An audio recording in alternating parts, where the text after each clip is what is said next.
The world's oldest mysteries are carved in stone, yet no one can explain them.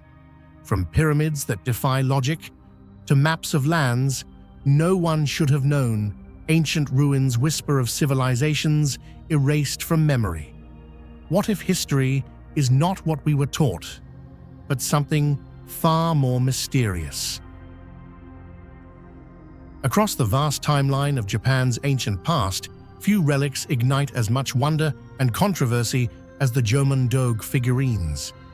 These small clay statues crafted between 14,000 BCE and 300 BCE are far more than simple artifacts.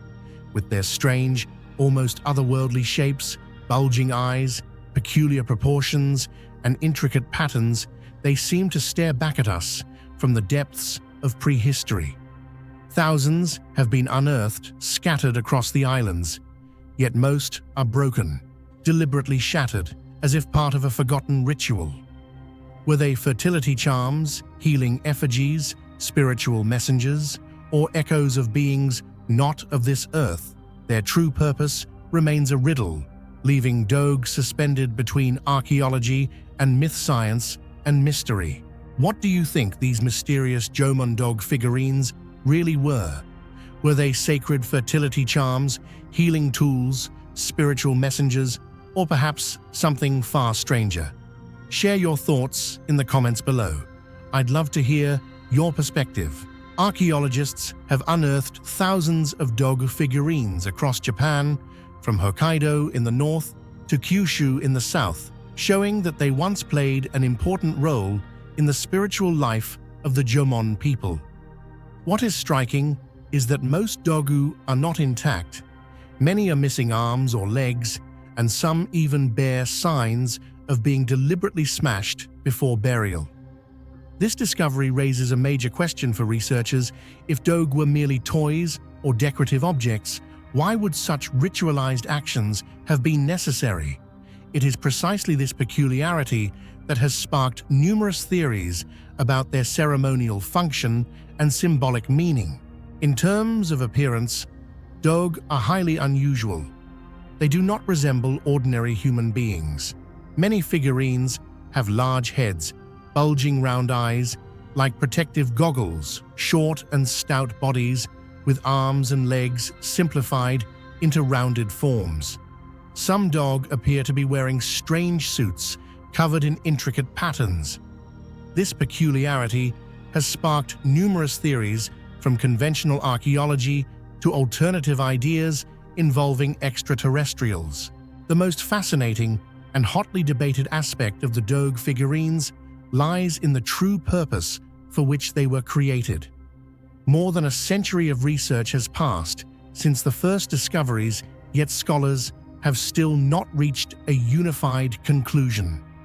Instead, a multitude of overlapping theories has emerged, each reflecting a different perspective on the worldview and spiritual life of the Jomon people. One of the most common theories is that Doge served as fertility talismans.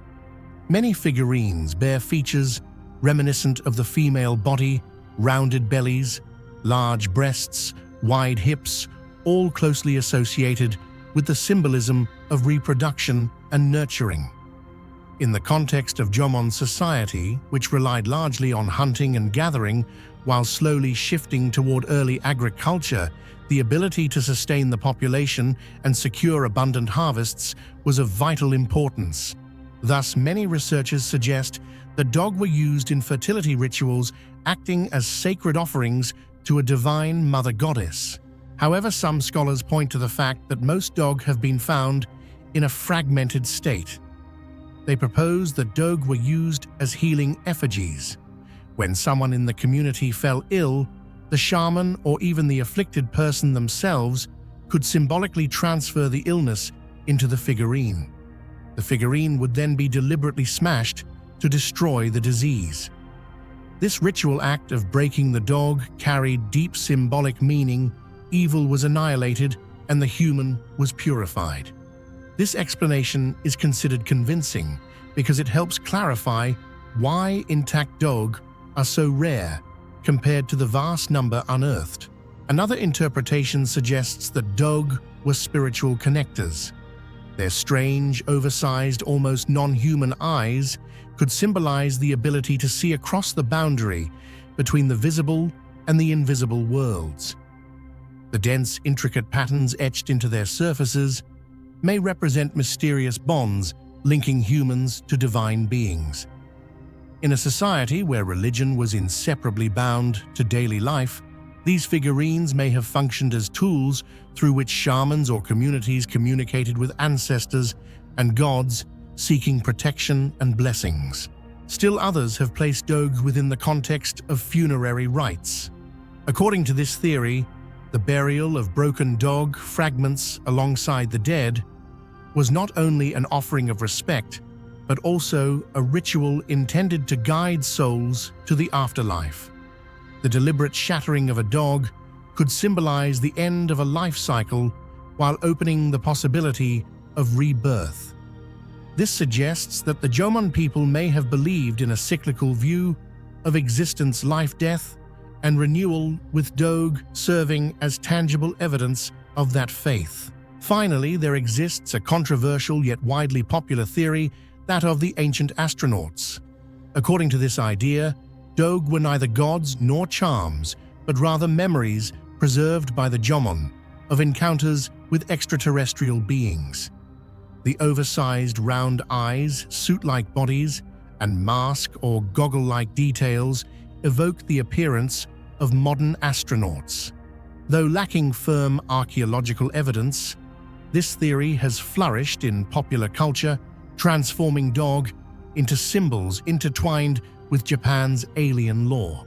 Taken together, whether fertility charms, healing tools, spiritual messengers, funerary symbols, or extraterrestrial witnesses, these interpretations have turned Dog into an unsolved riddle.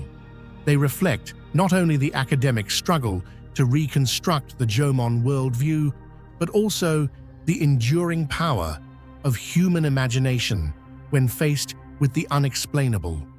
And perhaps it is precisely this multiplicity and ambiguity that has allowed Dog to remain so deeply embedded in human memory for thousands of years. These diverse theories show that the true purpose of Dog remains hidden in the mists of history. They might have been fertility charms, healing effigies, spiritual mediators, or simply artistic reflections of the Jomon worldview. Yet the sheer number of Dogu made, used, and deliberately destroyed demonstrates that they undoubtedly held a crucial role in Jomon spiritual and religious life. Beyond their mysterious function, Dogu are remarkable for their unique artistic style. The Jomon people did not merely mold crude clay shapes.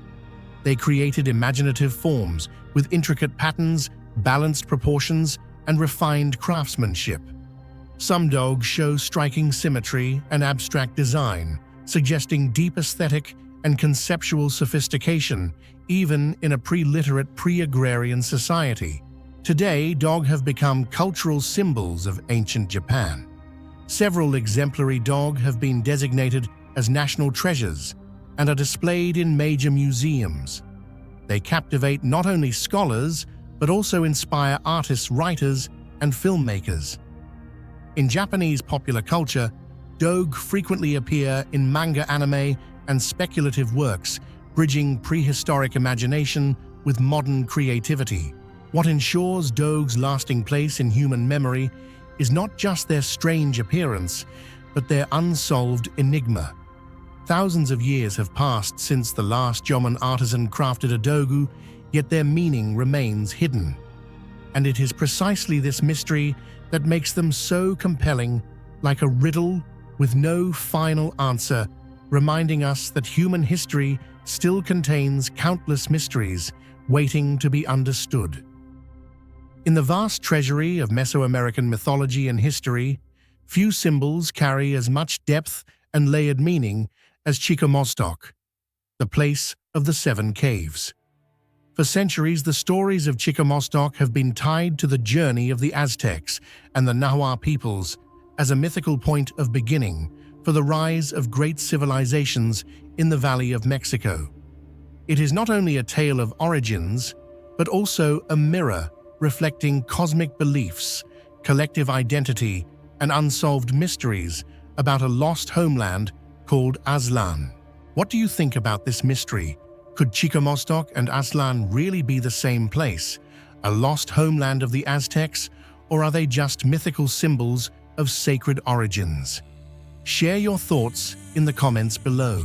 The name Chikamostok in Nahuatl means the place of the 7 caves.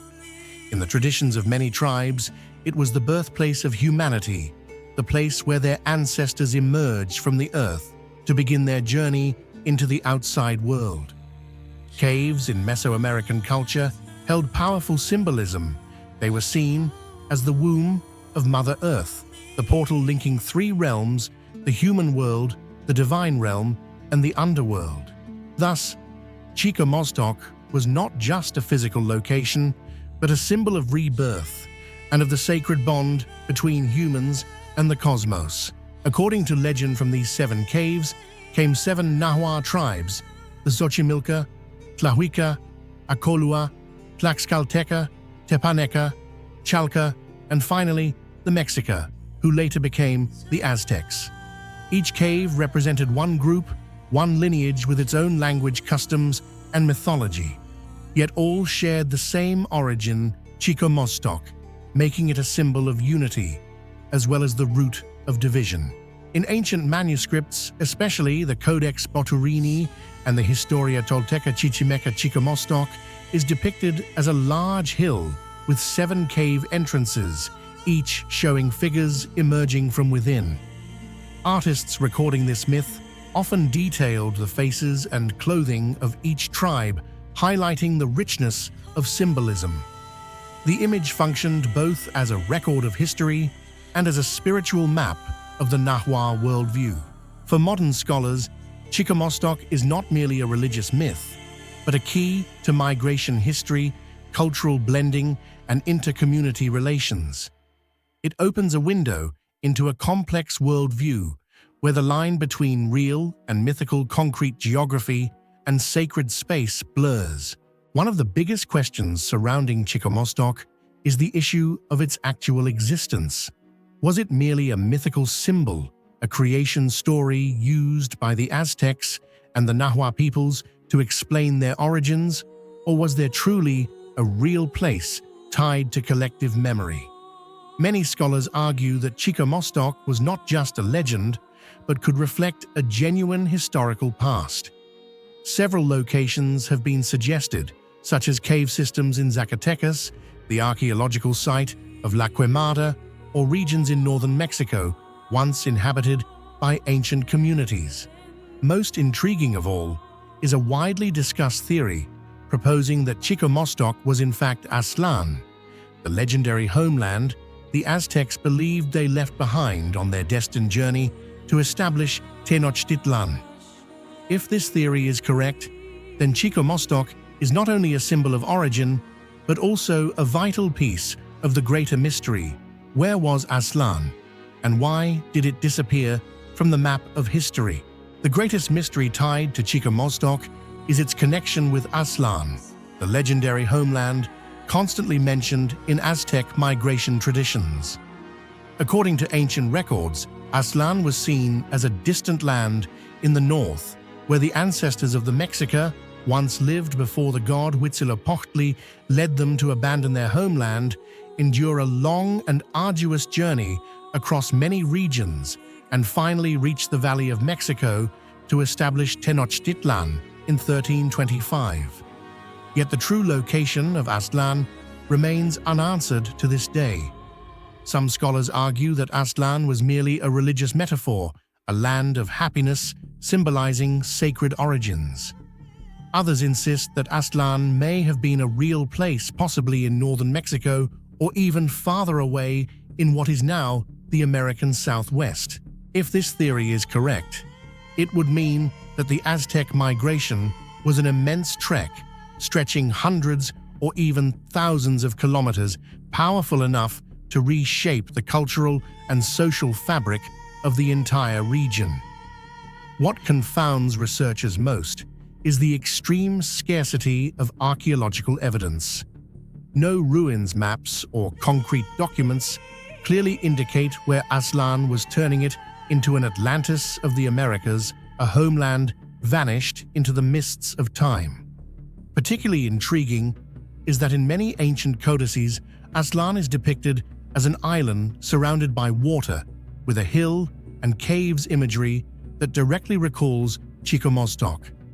This raises an enticing question. Could Chikamostok and Aslan actually be two names for the same place? Could the 7 caves symbolize the 7 communities that once lived together in Aslan before splitting apart and beginning their historic migration? This remains a captivating theory, but one that is still hotly debated and without a final answer. Chikamostok and Aslan are not just important in mythology, they also reveal how the Mesoamerican peoples saw themselves.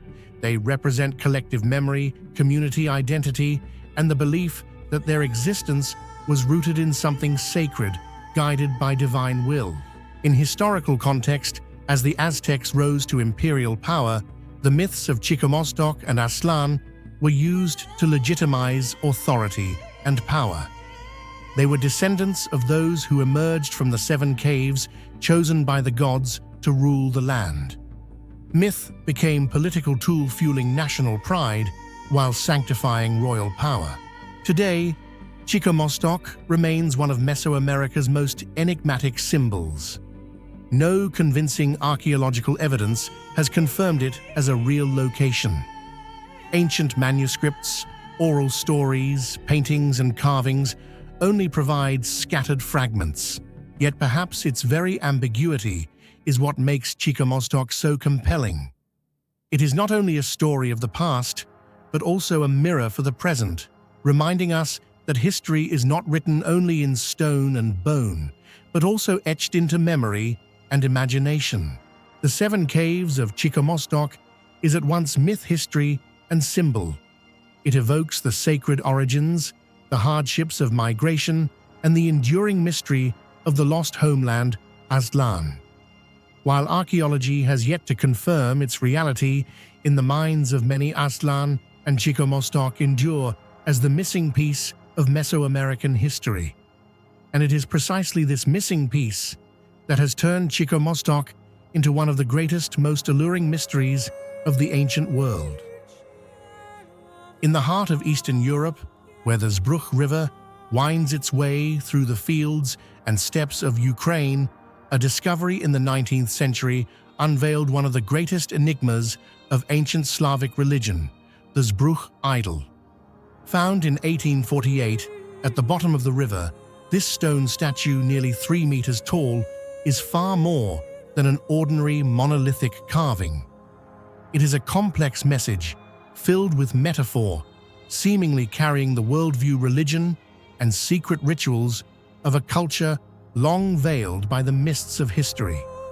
Yet what has captivated scholars and the public for nearly 2 centuries is not only its age or origin, but above all, the undeciphered symbols carved into its body, human figures, gestures, and objects, all charged with meaning, yet with no consensus on their true interpretation. What do you think the mysterious carvings on the Zbruch idol truly represent? Gods, rituals, or something else entirely? Share your thoughts and interpretations in the comments below. The Zbruch idol, with its 3-tiered structure, offers a vision that is both clear and mysterious of the worldview of the ancient Slavs. The entire stone is divided into 3 distinct parts, the lower, the middle, and the upper, evoking the image of a 3-layered cosmos, where heaven, earth, and the underworld are closely bound within one system of belief. At the bottom, we see a kneeling figure, its face, grimacing shoulders, straining, as if to support the weight of the entire statue above. Some scholars suggest this is an image of the god Veles associated with the underworld and wealth, while others argue it may simply symbolize humanity itself, small yet burdened by the immeasurable weight of the cosmos. The middle section provokes the most debate, as the four sides of the idol depict figures holding different objects: a sword representing power and war, a ring evoking cycles and sacred oaths, and a drinking horn tied to festivals or sacrifices. These symbols may stand for deities, but they could just as well reflect rituals or the cycles of human life. The top section, with smiling faces, crowned by a domed headdress, is often interpreted as the realm of celestial gods, overseeing and encompassing all. This structure makes the idol appear both as a religious map and as a book carved in stone, narrating the cosmology of a lost culture. Yet its symbolic language remains an enigma to this day. The middle section of the Zbruk idol is where the greatest mysteries are concentrated, and it is precisely this part that has puzzled archaeologists, historians, and scholars of religion for nearly 2 centuries. On its 4 sides are carved figures holding symbolic objects seemingly deliberate in their design, yet never explained with any consensus. One figure carries a drinking horn, a symbol that in many cultures is associated with sacrificial rites, sacred feasts, or the image of a god bestowing prosperity. Could this be a sign of harvest rituals, a plea for divine abundance, or perhaps a depiction of a sacred Slavic sacrifice? Another figure holds a sword, a familiar image that stands for power, war, and the protection of the community. Some theories suggest this may represent the god Perun, Lord of Thunder and War, while others argue it could simply be the symbolic deification of an ancestral warrior preserved in collective memory. A third figure bears a ring or bracelet, an object often tied to vows, sacred oaths, or the eternal cycle of time. It may symbolize immortality, the unending rhythm of the cosmos, or the divine bond between humans and the gods. What astonishes scholars is that the 4 sides of the idol do not appear disjointed, but instead form a panoramic tableau of life, war, celebration, harvest, and the endless cycles of nature. Yet no matter how these pieces are arranged, the overall meaning always eludes us. Could this be a ritual calendar, a mythological map carved in stone, or merely a collection of faith-driven images without a unified system? That question remains unanswered to this day, ensuring that the Zbruk idol will forever remain an open-ended riddle, one of the most captivating enigmas in the history of European archaeology. Since its discovery, the Zbruk idol has become the focus of long-lasting debates. Some scholars insist the statue was created in the 9th or 10th century, just before Slavic lands entered the process of Christianization. At that time, pagan temples were gradually disappearing, so it would make sense for people to deliberately sink such a massive idol into the river to protect it from destruction. However, another viewpoint suggests it could simply be a product of the 19th century, born during the archaeological fever, when many were eager to find evidence of a glorious pagan past. Between these opposing arguments, the final answer remains unclear. Yet one thing most scholars agree on is this: the symbols carved on the statue are too complex, refined, and systematic to be random creations. They point to a belief system that may have vanished forever, along with the decline of ancient Slavic religion. Looking deeper, scholars have attempted to connect the carvings with fragments of surviving Slavic mythology. The kneeling figure at the bottom is often seen as the earth or the realm of the dead. The 4 middle figures may represent 4 major deities: Perun, War, Thunder; Mokosh, Earth Mother, fertility; Dazbog, sunlight; and Veles, underworld, livestock, wealth. Meanwhile, the upper section could symbolize Rod, the creator god, encompassing the entire cosmos.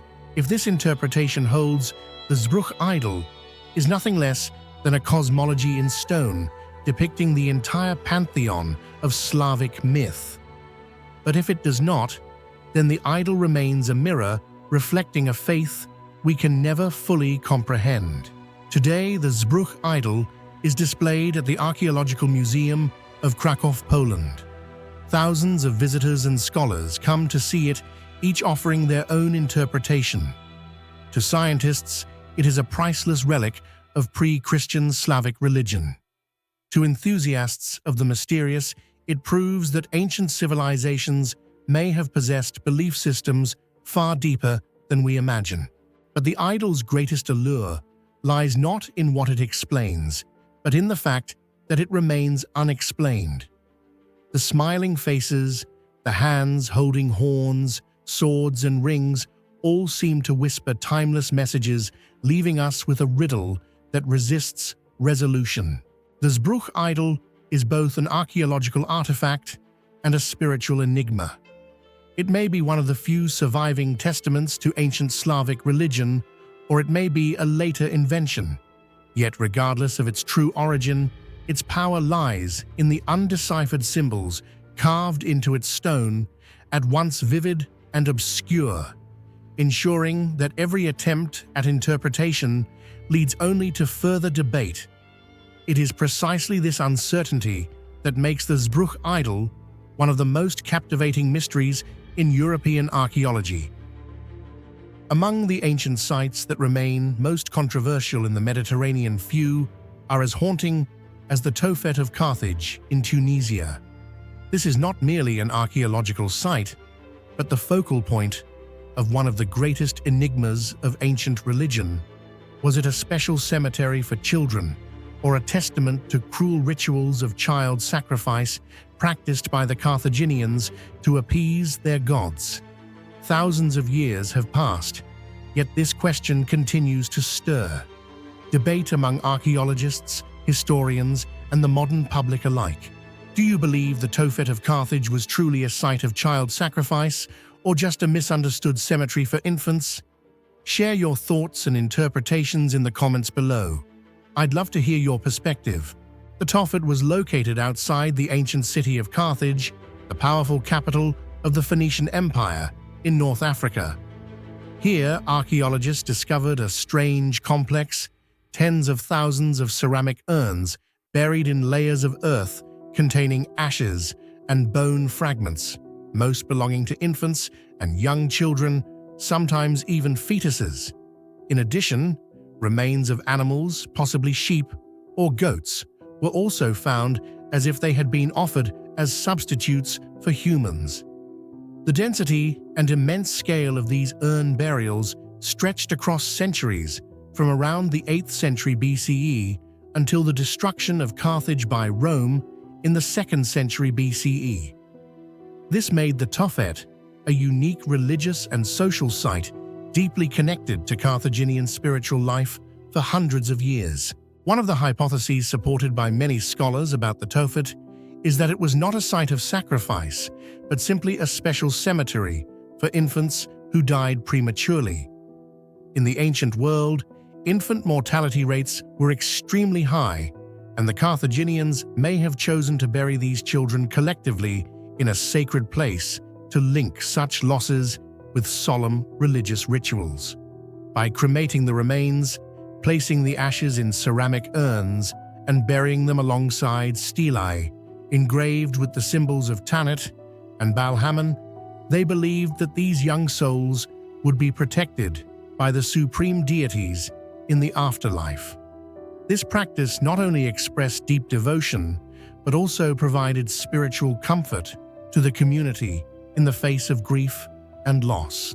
Another hypothesis, originating from the writings of Greek and Roman historians, paints a far more horrifying picture. The Tophet was not a cemetery, but evidence of terrifying child sacrifice rituals. According to the accounts of Diodorus Siculus Plutarch and Tertullian, the Carthaginians placed their children into the hands of blazing bronze statues of the gods, where the scorching heat consumed their bodies before the eyes of the community. Believing that the flesh of the young was the purest offering, this ritual was seen as a way to implore Baal-Hamon and the goddess Tanit for bountiful harvests, military victories, or the city's protection. These accounts transform the Tophet into a dreadful symbol of a bloodthirsty religion in the eyes of posterity. Yet the issue is not so simple. Greek and Roman writers were direct enemies of Carthage, and portraying their foes as savages was understandable within the context of wartime propaganda. For this reason, many modern scholars question, was the story of child sacrifice real or merely political slander designed to brand Carthage as barbaric in the eyes of the ancient world? When archaeologists conducted detailed analyses of the ashes and bone fragments at the Tophet, they found that most of the remains truly belonged to infants or very young children, many of whom had died only a few days after birth. Some studies even revealed abnormally high mortality rates, far exceeding the natural figures typically observed in ancient societies, which raised suspicions that this site was not merely a cemetery.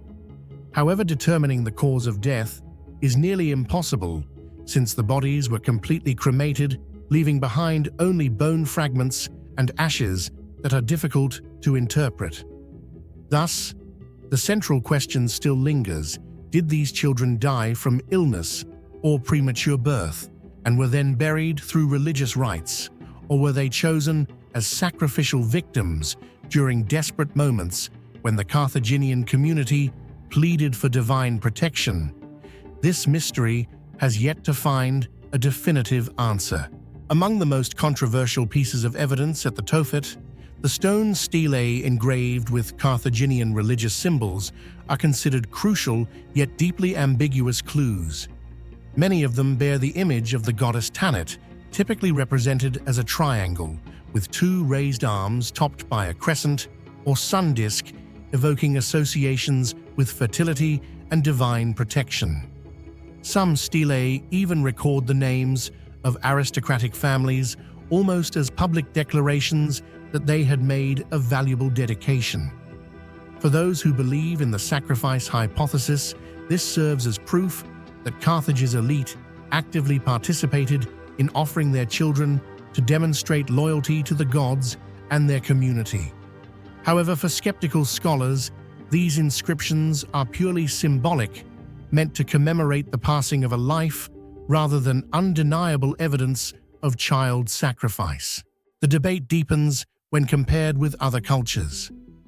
In the Hebrew Bible, the word Tophet is also used to describe a place in the Valley of Hinnom, where Israelites were accused of sacrificing children to the god Moloch.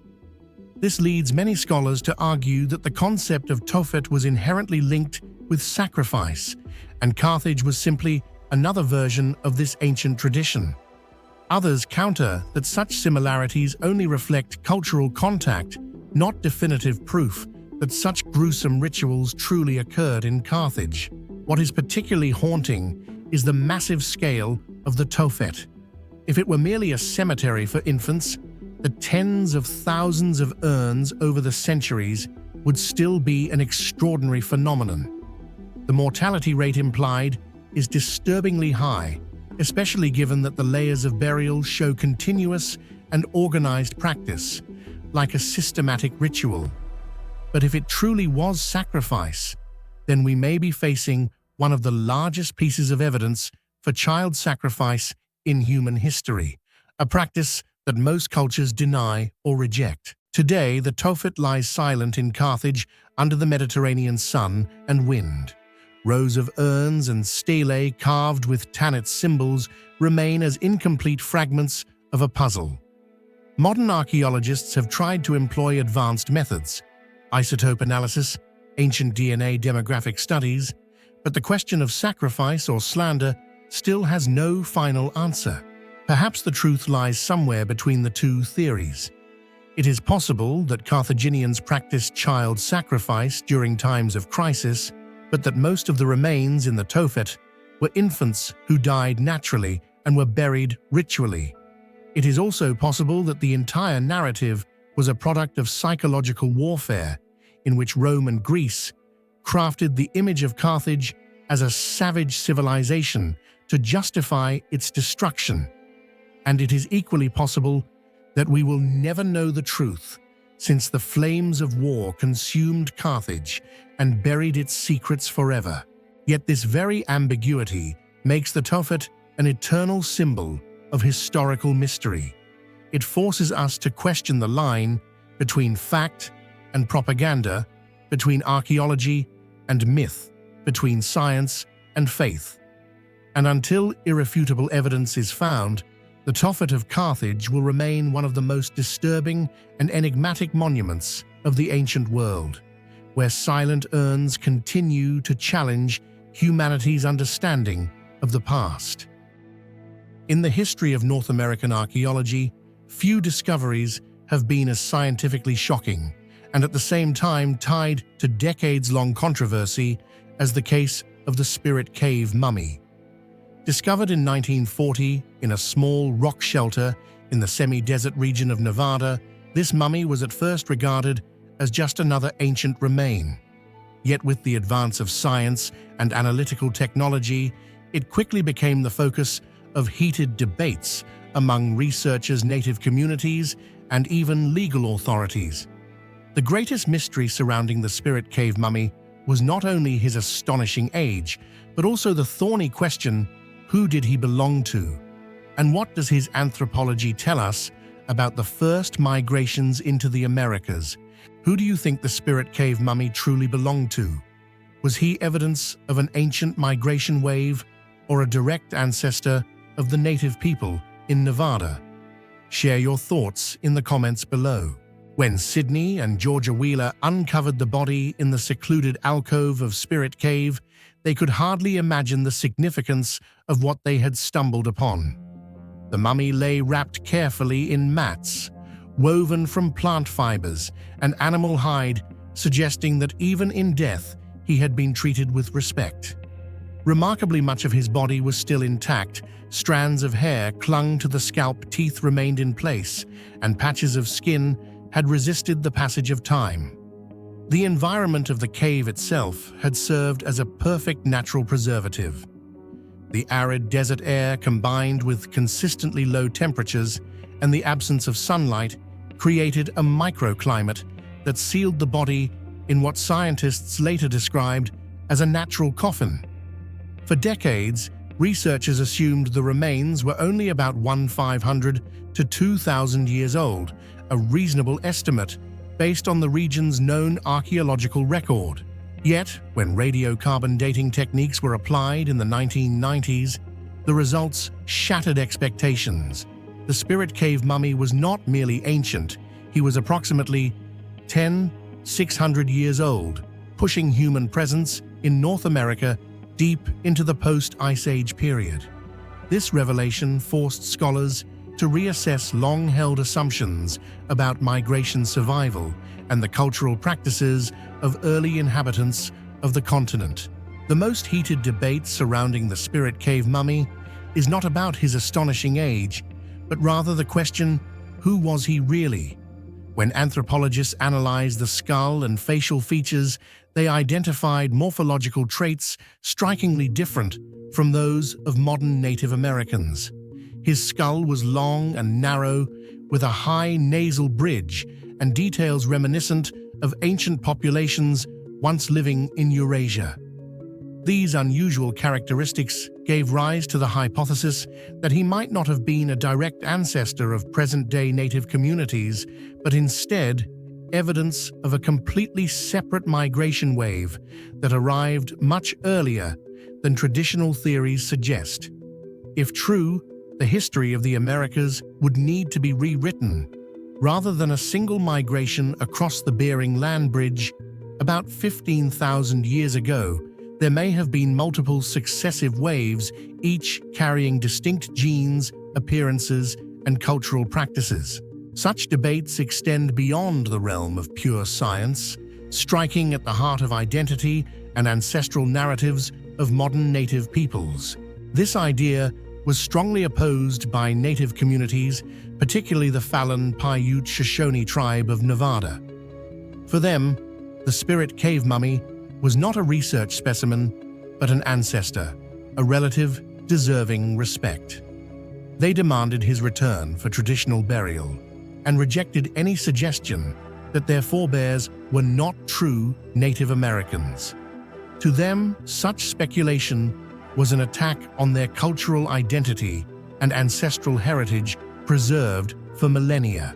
From this point, legal disputes erupted. For many years, the Spirit Cave mummy remained in research institutions, simultaneously a subject of science and evidence in a tug-of-war over historical ownership. Scientists emphasized the global importance of the find, calling it a rare chance to understand early human origins in the Americas. The Paiute Shoshone, meanwhile, saw the retention as cultural theft, continuing injustices their ancestors had long endured.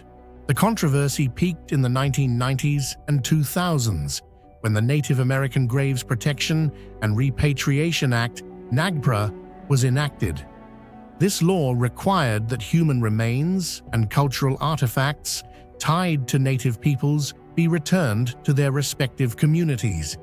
But the critical question here was the Spirit Cave mummy truly a direct ancestor of the Paiute Shoshone when his cranial traits suggested he might belong to another group? This uncertainty prolonged the conflict for decades. The crucial breakthrough only came in 2016, when ancient DNA sequencing technology had reached a high level of precision. After decades of debate, scientists succeeded in extracting genetic material from the Spirit Cave mummy and comparing it with the genomes of modern indigenous peoples across the Americas. The results were clear and undeniable. The Spirit Cave mummy was directly related to the Paiute Shoshone tribe, as well as many other native communities. This discovery immediately ended centuries-long disputes and disproved the hypothesis that he belonged to an entirely different migration lineage. More importantly, it highlighted the complexity and diversity within the genetic makeup of ancient populations, showing that human history in the Americas was not a straight path, but rather a layered, interwoven network, one where modern science plays a key role in unlocking the past. Yet even though the question of ownership was resolved, the anthropological mystery has not been fully closed. His unusual cranial features might reflect natural variation among early populations, or perhaps traces of unknown migration waves. Did other groups reach the Americas earlier than the 15,000-year-old Bering Land Bridge hypothesis suggests? Did they mix, vanish, or leave only faint genetic footprints? The Spirit Cave mummy remains a key to these unanswered questions. Today, the Spirit Cave mummy has been returned to the Paiute Shoshone for reburial in accordance with tradition. Still, the legacy he left to science remains invaluable. He is living proof that human history is far from simple, instead a complex web of migration, mixing, and transformation. He also demonstrates how science and cultural belief can clash, but also complement one another. Only through ancient DNA analysis, a modern scientific tool, could the dispute be resolved in a way that respected both knowledge and tradition. Ultimately, what makes the Spirit Cave mummy so extraordinary is the intersection of science, culture, and identity. He is not just a 600-year-old mummy, but a symbol of questions about inheritance of the past, about how we interpret history, and about who has the right to tell it. In the darkness of Spirit Cave, a man rested for millennia. Yet in the light of the 21st century, he forced us to rethink origins, diversity, and anthropological debates that still echo today. When people think of Texas, they often imagine vast prairies, classic cowboy towns, and oil wells gushing from the ground. Yet hidden beneath the soil of a small town called Rockwall lies one of the strangest archaeological geological enigmas in the United States: massive buried stone walls, commonly known as the Mystery Walls of Rockwall. Discovered by accident in the 1850s, when early settlers dug wells for water, this structure immediately shocked observers, with its scale shape and especially the intricate stone joints evoking the image of a man-made fortress rather than a random product of nature. If you were one of the first settlers who discovered these massive stone walls while digging a well in Rockwall, would you think they were a man-made structure from an ancient civilization or just a strange natural phenomenon? Share your thoughts in the comments below. These walls are made of sandstone and stretch for kilometers underground around the Rockwall area. Some sections rise over 12 meters high, giving the impression of giant foundations of some great architectural structure. Since their discovery, they have fueled debate for nearly 2 centuries. Are they merely a strange geological phenomenon or evidence of a prehistoric civilization never before recorded? What makes the mysterious walls of Rockwall truly remarkable is the incredibly intricate jointing of the sandstone blocks. Upon closer inspection, many sections reveal slabs that are almost square or rectangular, stacked tightly together like a brick-built structure. In some areas, they extend in straight parallel lines, giving the impression of a deliberately planned wall. In other places, the slabs curve gently, as if designed to distribute force and reinforce stability. This striking regularity has led many researchers to believe that it is unlikely to be the random result of geological processes, but rather suggests the intervention of human intelligence and craftsmanship from ancient times. When compared with the natural geological phenomenon known as jointing fractures in rock, formed by pressure and geological changes, the difference becomes clear. In many places, especially in sandstone, these fractures often produce blocks that are relatively square, but they are rarely uniform or neatly joined like man-made walls. Typically, the surfaces are irregular, the size is inconsistent, and they cannot easily form straight, orderly layers. Yet at Rockwall, many slabs appear almost identical in shape, tightly fitted together according to a clear logic, looking exactly like bricks in a constructed wall. This unusual regularity has led many to believe the walls are not merely a product of nature, but may conceal traces of an ancient civilization. The 19th century settlers familiar with stone building techniques immediately recognized something unusual.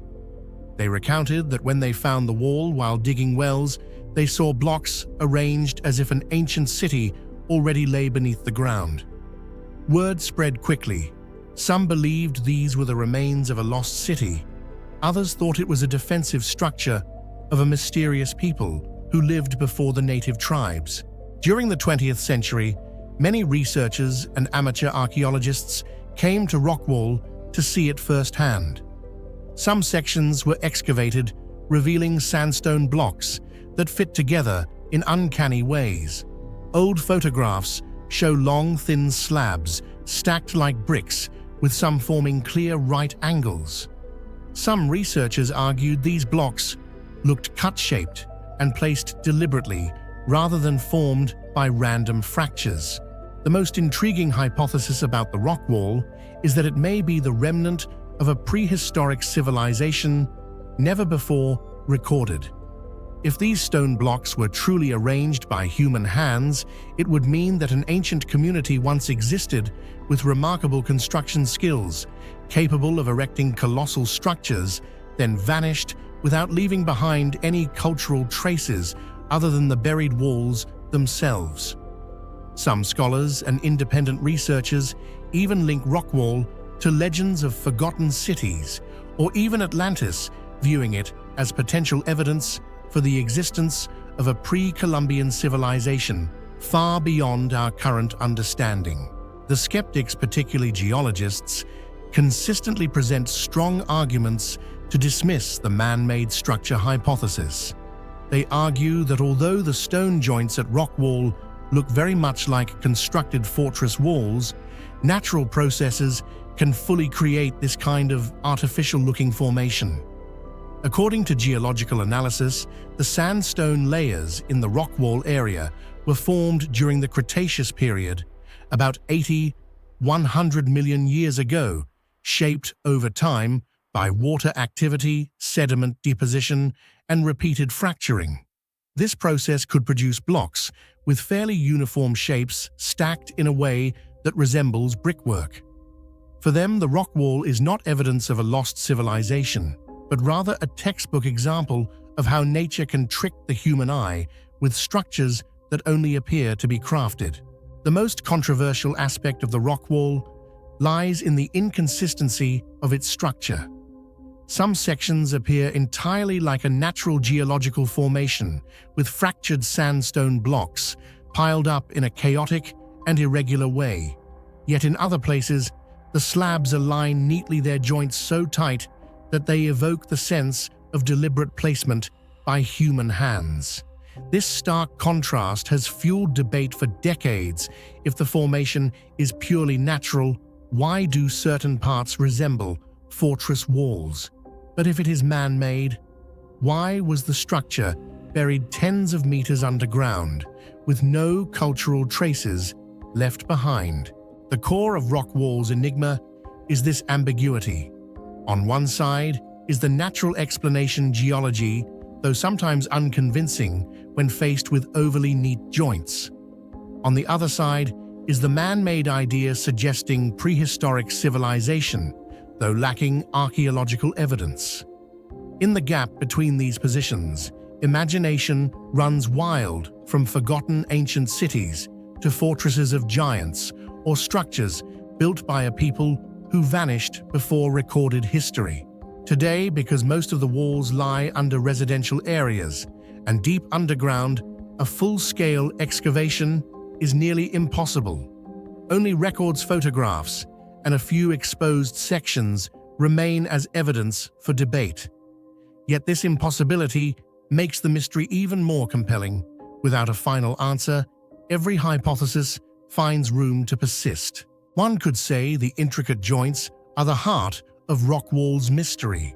They are both the source of fascination and the key point preventing consensus among researchers. If the blocks were simply jumbled like other natural phenomena, rock wall would likely have been forgotten long ago.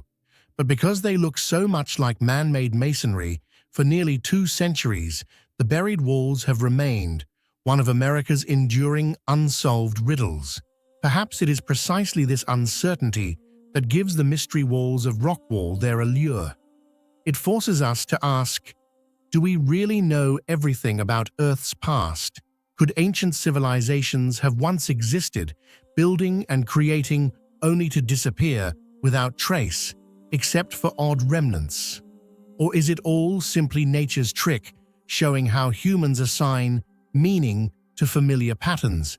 Until a comprehensive excavation is done, or definitive archaeological evidence is found, the mystery walls of rock wall will remain a tale half fact, half legend, a wall that separates our knowledge from the boundless possibilities of the past. In the summer of 1852, in the quiet New England town of Dorchester, Massachusetts, a discovery was made that has continued to spark debates, questions, and controversies for more than a century and a half. During a blasting operation at a local quarry on Meeting House Hill, workers used explosives to fracture a section of hard rock. When the dust and debris cleared, they noticed something extraordinary. Among the shattered fragments of stone lay a small metallic vessel, an artifact that should not have been there. This mysterious object would later be known as the Dorchester pot, and its presence inside ancient rock formations remains one of the strangest archaeological puzzles in American history. Do you think the Dorchester pot is truly evidence of a lost civilization from millions of years ago, or simply a misunderstanding during the quarrying process? Share your thoughts in the comments below. The vessel itself was modest in size, measuring approximately 11 centimeters high and 18 centimeters in diameter at its widest point. Its shape resembled that of a small bell-shaped vase or decorative pot with a flared top and a narrower base. What truly astonished observers, however, was the craftsmanship. The pot was fashioned from a metallic alloy, largely zinc, with traces of silver. Around its exterior were 6 intricate floral designs, inlaid with pure silver, and the entire surface bore finely detailed engravings. The object was clearly the product of deliberate and skillful human artistry, not a natural formation or accidental mineral deposit. For those who first saw it, the Dorchester pot was no ordinary piece of debris. It was a work of art. The puzzle grew more confounding when the context of its discovery was taken into account. The pot was reportedly found within solid stone, dating back to the Precambrian or Cambrian period, in other words, rock that formed hundreds of millions of years before humans were supposed to exist. If this claim was true, it meant that an intelligently crafted metal vessel had been entombed within geological layers long before the rise of any known civilization, long before even the dinosaurs walked the earth. This immediately transformed the Dorchester pot from a curious antique into a radical enigma. How could something man-made be embedded in such ancient strata? Was this evidence of a forgotten civilization, one so old that its traces had been erased by time? Or was the report exaggerated, misinterpreted, or even fabricated? This question, whether the pot truly came from deep time or not, is at the heart of the artifact's greatest mystery. To understand its importance, one must look at the debates it generated. The discovery was reported in the Scientific American in 1852, which described the object and noted its puzzling origin. The magazine was cautious but clear. The pot had been blasted out of solid rock during quarrying. Yet critics soon argued that such accounts might be mistaken. Perhaps the pot had merely been buried in a fissure or cavity within the stone, having fallen there in more recent centuries only to be released by the blast. This would make the vessel much younger than the surrounding rock. However, proponents of the artifact's anomalous status pointed out that the original report emphasized the pot was encased within solid stone rather than loose sediment, suggesting no simple explanation. The Dorchester pot has since become classified by some researchers as an oopart or out-of-place artifact. Ooparts are objects that appear to defy conventional timelines of human history, surfacing in contexts where they seemingly do not belong. Examples include the Antikythera mechanism from ancient Greece, the Baghdad battery from Mesopotamia, or mysterious stone spheres in Costa Rica. Yet the Dorchester pot stands apart because if its reported geological context is accurate, it is not just thousands of years out of place, but potentially hundreds of millions. The greatest mystery, therefore, lies in the chronological impossibility of the vessel's existence. Our understanding of geology and archaeology asserts that the Cambrian period, some 500 to 600 million years ago, was a time when multicellular life was just beginning to flourish in Earth's oceans. Humanity in any recognizable form would not appear until the last few 100,000 years, a blink of an eye, compared to the deep expanse of geological time. If a metal pot truly existed in rock from such a period, it would demand a total rewriting of human prehistory. It would suggest that either advanced civilizations existed unimaginably earlier than we think, or that our methods of dating geological strata are deeply flawed. Skeptics of the Dorchester pot insist on simpler explanations. They argue that mining operations are often messy and chaotic, and it is entirely possible that the pot was a colonial-era artifact or a decorative piece from the 18th or early 19th century that somehow became lodged in a crevice. The detonation could have made it appear as though the pot had come from within solid stone, when in reality it had merely been buried in a crack or covered by loose rock. In this view, the Dorchester pot is not evidence of lost civilizations, but simply a misunderstood relic of recent centuries. Still, doubts remain. The craftsmanship of the pot does not closely resemble common styles from colonial New England, nor does it align neatly with Native American artifacts of the region. Its zinc-silver alloy construction is unusual, raising questions about its true cultural origin.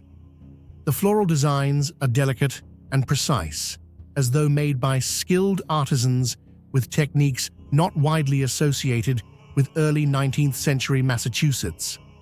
Thus, even if the pot was not millions of years old, its origin story is murky at best. What makes the Dorchester pot so compelling is not just the artifact itself, but the way it highlights the fragility of our historical narratives. If authentic, it forces us to confront the possibility that our current timeline of human development may be incomplete or incorrect.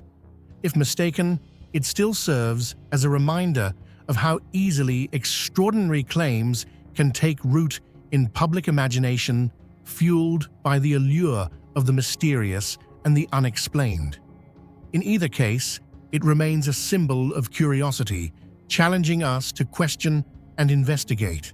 Over time, the Dorchester pot has been largely forgotten, by mainstream science rarely mentioned in modern archaeological or geological literature.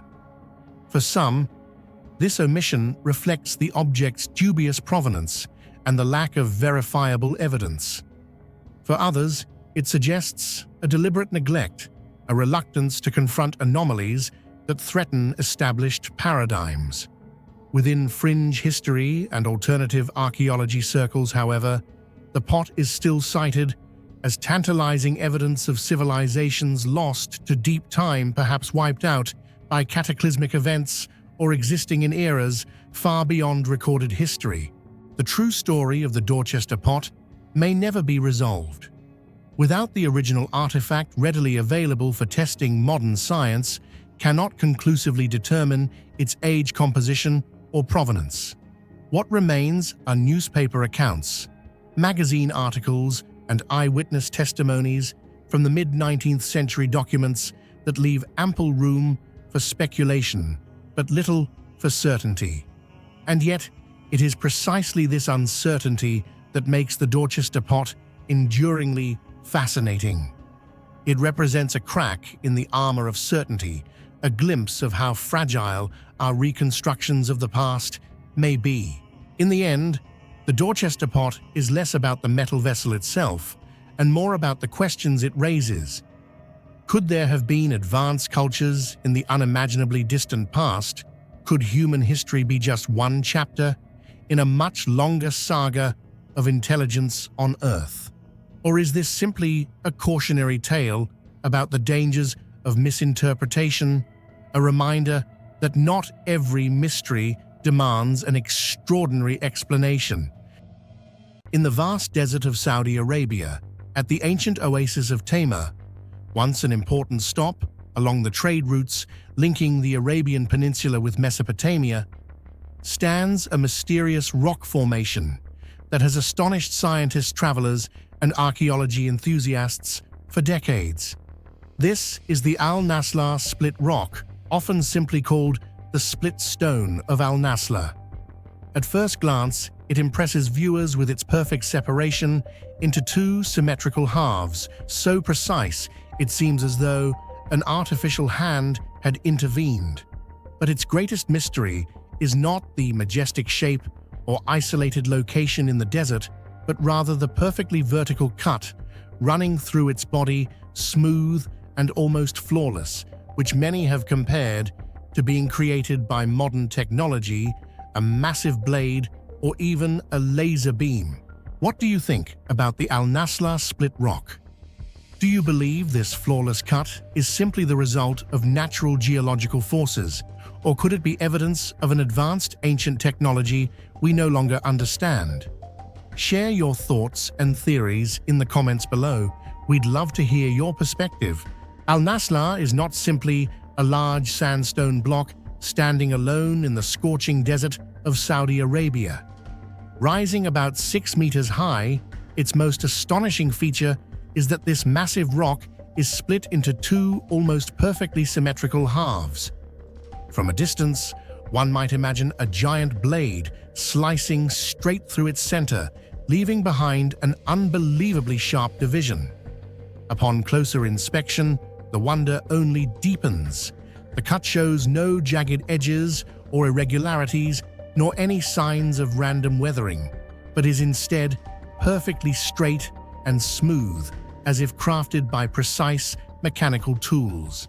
In the early morning or late afternoon, sunlight streams through the gap, creating a glowing line that divides the rock in two, transforming the scene into something surreal, like a mysterious work of art left in the desert, shaped either by nature or by some enigmatic hand long forgotten.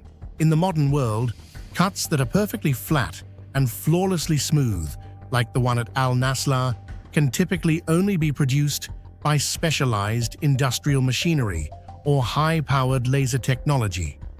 For this reason, the moment people see photographs or witness it in person, many immediately associate it with the possibility that some advanced technique was once applied here. They argue that nature alone could hardly create a fracture so straight and uniform, since natural cracks are usually winding, jagged, and asymmetrical. What is even more astonishing is that the two massive halves of this rock have remained firmly balanced on the desert floor for thousands of years. They have not collapsed nor shifted, despite constant strong winds, drifting sands, and minor tremors common in the harsh desert environment. This extraordinary stability has led many to believe that the split is not simply a random occurrence, but instead seems almost designed to preserve a state of perfect balance, as if an invisible hand had calculated it long ago. Scientists taking a cautious perspective often try to explain the Al-Nasla phenomenon through natural geology before considering any theories of lost technology or human intervention. Some geologists suggest that the split may have originated from a tectonic fracture, where sandstone layers under pressure from movements of the Earth's crust broke apart along their weakest plane.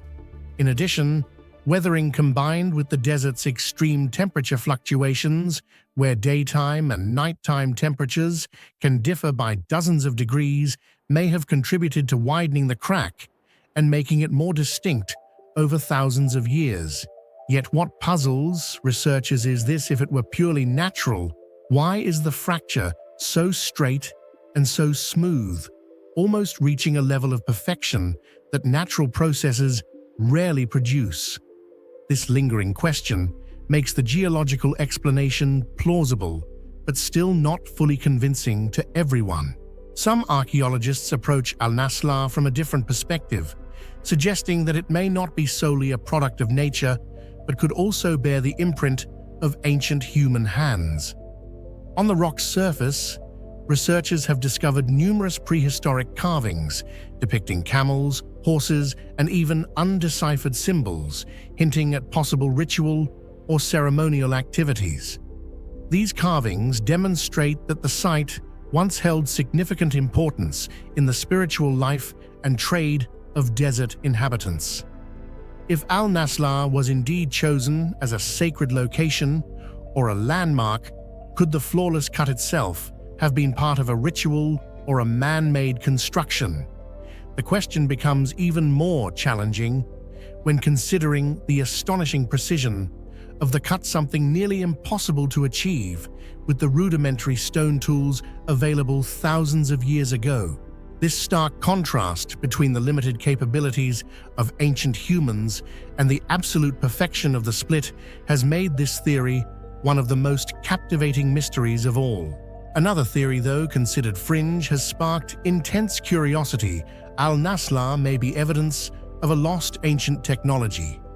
This idea places it alongside other world-famous enigmas, such as the massive blocks of Baalbek, Lebanon, the extraordinary cuts at Pumapunku, Bolivia, and the flawlessly interlocking stone walls of Sacsayhuaman, Peru. All of these suggest that ancient peoples may have once possessed stoneworking techniques far beyond what modern science typically attributes to them. Some independent researchers have even proposed that the ancients might have known how to harness special forms of energy, such as concentrated heat vibrations or sound, to cut and manipulate stone with a level of smooth precision comparable to modern tools. Although no direct evidence has yet been found to prove this, the sheer number of inexplicable structures scattered across the globe keeps this theory alive, continuing to capture attention and fuel the imagination of both scholars and the public. Al-Nasla is not just a geological phenomenon. It is also regarded as a symbol of balance and mystery. Many visitors, when standing before it, describe a sensation of being out of this world, as though the rock were a message sent from the past to the present. Given that Tema Oasis was once a crossroads of civilizations, it is possible that Al-Nasla once served as a landmark, a ceremonial site, or even a cosmic marker for caravans traveling along the incense road. Today, Al-Nasla has become one of Saudi Arabia's most intriguing tourist and archaeological attractions. Images of the laser-like split rock spread widely across the internet, sparking curiosity in millions of people. Scientists continue their research, archaeologists excavate the surrounding area for clues, while visitors never cease to ask who created this cut and how. Ultimately, what makes Al-Nasla extraordinary lies not only in its physical form, but in the sense of mystery it evokes. In the barren desert, a lone rock with a flawless split has stood for millennia. It defies explanation, challenging our notions of what is natural and what is artificial. To this day, there is no definitive answer. It may be the marvel of natural forces. It may be the mark of ancient humans. Or perhaps it reminds us that much of our ancestors' history and capabilities remain hidden, waiting to be rediscovered. When speaking of the surviving ancient manuscripts of humanity, the name Dresden Codex always emerges as a unique symbol. It is one of only 4 Maya books that escaped the near-total destruction of this brilliant civilization's knowledge after the Spanish conquest. Today, the Dresden Codex is preserved at the Saxon State Library in Dresden, Germany, and is considered the most complete document reflecting the worldview beliefs and, above all, the extraordinary astronomical knowledge of the Maya. What makes this book so mysterious is not only its 1,000-year-old age, but also the content it records, which far surpass the understanding of many contemporary civilizations. On the pages made from tree bark, the Maya left behind not only rituals and mythology, but also astronomical calculations of astonishing precision. This is not merely an ancient book, but a gateway into the cosmic thinking of a people once thought to be living deep in the jungles of Central America. And now, I'd love to hear your thoughts. Do you think the extraordinary astronomical precision in the Dresden Codex came purely from centuries of careful observation? Or could it be that the Maya possessed advanced tools and knowledge we have yet to uncover? Share your opinion in the comments below. The origin of the Dresden Codex remains a great puzzle. Scholars believe it was written around the 11th to 12th centuries, but much evidence suggests that this manuscript may be based on even older texts dating back to the classic Maya period, 3rd–9th centuries. The question who wrote it and for what purpose has never been fully answered. How it came to Europe is equally shrouded in mystery. One theory suggests that Spanish missionaries brought it back after conquering Maya lands. Another claims it was kept in private collections before unexpectedly surfacing in Germany. Whatever the case, its survival, while thousands of other Maya manuscripts were burned during religious purges, remains a miracle. The Dresden Codex was crafted from amate paper made of ficus bark coated with a thin layer of lime to allow writing and painting. It is not bound like modern books, but consists of 39 joined sheets, forming a strip more than 3.5 meters long, folded accordion style. On it are hieroglyphs, drawings of deities, rituals, and calculation tables. Strangely, its colors, black, red, and blue, are still vivid despite nearly a millennium. The sharp details and balanced lines show that this was created with extremely refined technique, demanding the artisan's mastery and precision. The most mysterious and astonishing part of the entire Dresden Codex lies in the astronomical knowledge it records, the very reason this book is regarded as the oldest astronomical book of the Americas. What the Maya left behind was not only on par with the knowledge of contemporary civilizations, but in many respects far ahead. On those folded bark pages, we see a world where the heavens were observed, recorded, calculated, and interpreted with incredible precision, knowledge that became the very foundation of their religion, rituals, and even warfare. First come the solar and lunar eclipse tables. Modern researchers have discovered that the Maya knew how to use the moon's cycle, repeating about every 177 days, to calculate and predict when these events would occur. Strikingly, many of these predictions align uncannily with eclipses that took place centuries later. The Maya had no telescopes, no modern optical tools, yet through patient observation across generations, they distilled formulas that were truly ahead of their time. Formulas that modern science still admires today. The second feature, and perhaps the most powerful evidence of the Maya's refined observation skills, is the Venus cycle. In the Dresden Codex, a detailed table shows they determined Venus's orbital period around the Sun to be about 584 days.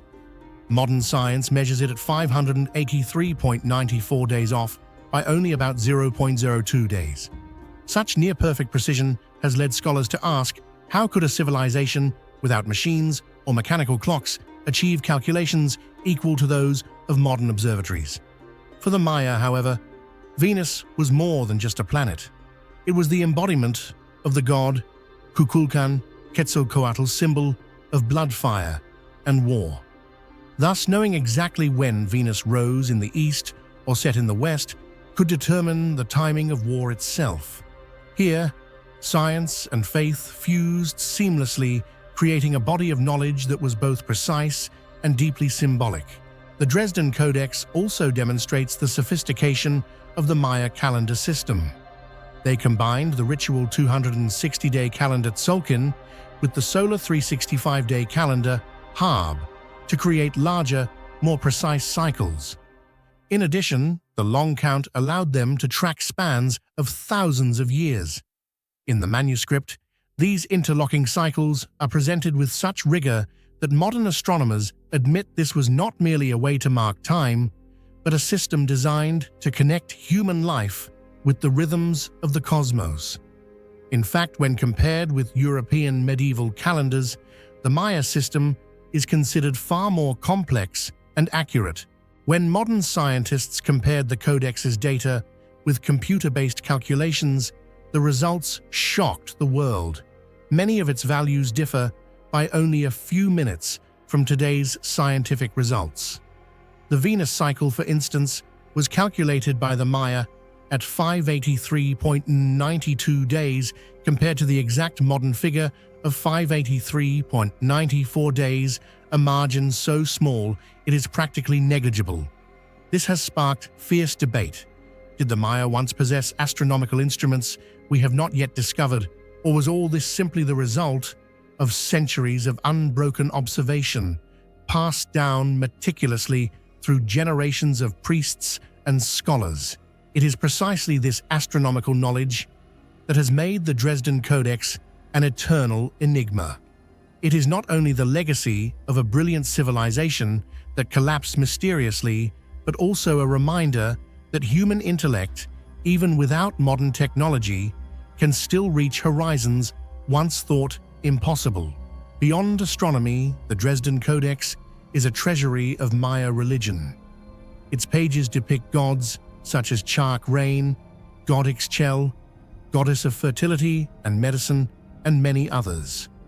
Rituals of offerings, rainmaking, healing, and warfare are described in detail. This shows that in Maya culture, religion and science were inseparable. Astronomy served religion, while religious devotion drove the Maya to study and decode the sky. Many scholars believe the Dresden Codex was not only a record of the past, but also a tool for predicting the future. Certain pages seem to foretell natural disasters like floods and droughts, even describing rains of fire, which some interpret as meteors or volcanic eruptions. From such passages arose the popular theory of the 2012 apocalypse tied to the ending of a great long-count cycle. Although no catastrophe occurred, this only reinforced the Codex's image as a book of mysterious prophecies. Of thousands of Maya manuscripts, only 4 survive: Dresden, Madrid, Paris, and Grolier. Among them, the Dresden Codex is the most complete and valuable. It stands as a unique gateway into the Maya mind, a civilization that reached great heights of science and art only to collapse mysteriously. Today, when we study the Dresden Codex, we see not just an ancient book, but a witness to a civilization that touched the heavens. With intellect pushing beyond boundaries modern humans often claim as their own. The Dresden Codex Maya is one of the most significant cultural and scientific legacies of the New World. It proves that the Maya were not simply jungle tribes, as once stereotyped, but masters of astronomy, mathematics, and faith. On its ancient pages, they left behind a complete cosmic vision where gods and astronomical calculations blended seamlessly. The extraordinary precision of its Venus tables and eclipse records demonstrates that the Maya understood the heavens more deeply than we might ever have imagined. The Dresden Codex is not just a book, it is a living mystery challenging the modern world to keep seeking answers. Beneath the bustling streets of modern Mexico City lies a secret swallowed by fire. Nearly 700 years ago, the Zittel volcano erupted, drowning an ancient city beneath waves of molten rock.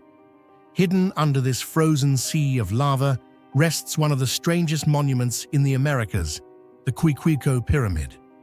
Unlike the towering squares of Teotihuacan or the Maya, this pyramid rises in a perfect circle, an enigma of stone that defies tradition. Was it a temple of the cosmos, a city's beating heart, or the first spark of civilization in Mesoamerica lost to catastrophe? Its rare shape, sudden destruction, and the fierce debate over its true age make Cuicuilco not just a ruin, but a riddle carved into history itself. What do you think? Could the Cuicuilco Pyramid truly be the first spark of civilization in Mesoamerica, older than even the mighty Teotihuacan? Or was it simply an isolated city, erased by fire and time? Share your thoughts in the comments below. I'd love to hear your theories. The most striking feature of Cuicuilco lies in its rare circular architecture, a form that is almost absent in other Mesoamerican civilizations. While most pyramids from Teotihuacan to the Maya followed square or rectangular, stepped designs symbolizing stability and cosmic order, Cuicuilco was constructed with a diameter of about 120 meters and a height of nearly 20 meters, forming a solid circular mass. The structure was built from heavy volcanic basalt blocks arranged into spiral stairways leading to the summit. This design evokes the sense of imitating the cyclical movements of celestial bodies while reflecting a belief system that stood apart. For this reason, many scholars have asked, did Cuicuilco belong to an independent religious tradition, completely separate from the civilizations recorded in mainstream history, or is it evidence of a cultural flow far more complex and diverse than previously imagined? Around the 3rd–4th century CE, The Zittel volcano erupted violently, unleashing a massive lava flow that engulfed the entire city of Quiquilco. Layers of lava several meters thick buried every structure from pyramids and temples to houses and streets, causing nearly all evidence of urban life to vanish. Tens of thousands of inhabitants were forced to abandon their homeland, carrying with them only the memory of a once thriving center. Had this natural disaster not occurred, Quiquilco might have continued to expand, perhaps even rivaling or surpassing Teotihuacan, the great city that later rose to dominance in the northern valley of Mexico. One of the most controversial and fascinating aspects of Quiquilco is the question of its dating. This is not merely a technical issue in archaeology, but a key factor that could reshape the entire picture of how civilization emerged in Mesoamerica. Limited excavations at the pyramid suggest that the structure may have been built around 800 to 600 BCE, which would make it much older than Teotihuacan, the famous city that flourished between 100 BCE and 100 CE, and possibly contemporary with, or even earlier than the Olmec civilization, long regarded as the mother culture of Mesoamerica. If this hypothesis is correct, Quiquilco was not just a local center, but may have been the very first large-scale city in Mesoamerica, with an estimated population between 50,000 and 70,000. Such numbers, if accurate, imply a complex society with governance, religion, and urban planning far beyond what was thought possible for that period. The idea that such an advanced civilization could have arisen centuries earlier than the mainstream timeline suggests has led many researchers to wonder, was Quiquilco actually the cradle of urban tradition in the Valley of Mexico, rather than Teotihuacan or the later civilizations we usually highlight? Yet this issue of dating has long sparked fiery debate.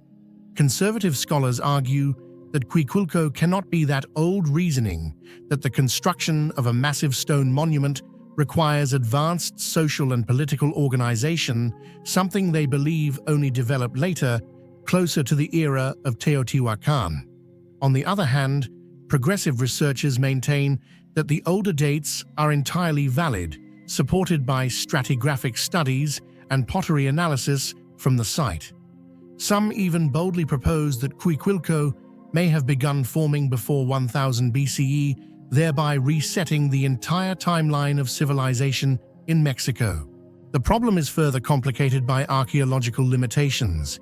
The eruption of the Zittel volcano covered Quiquilco with an immense layer of hardened lava, making large-scale excavation nearly impossible.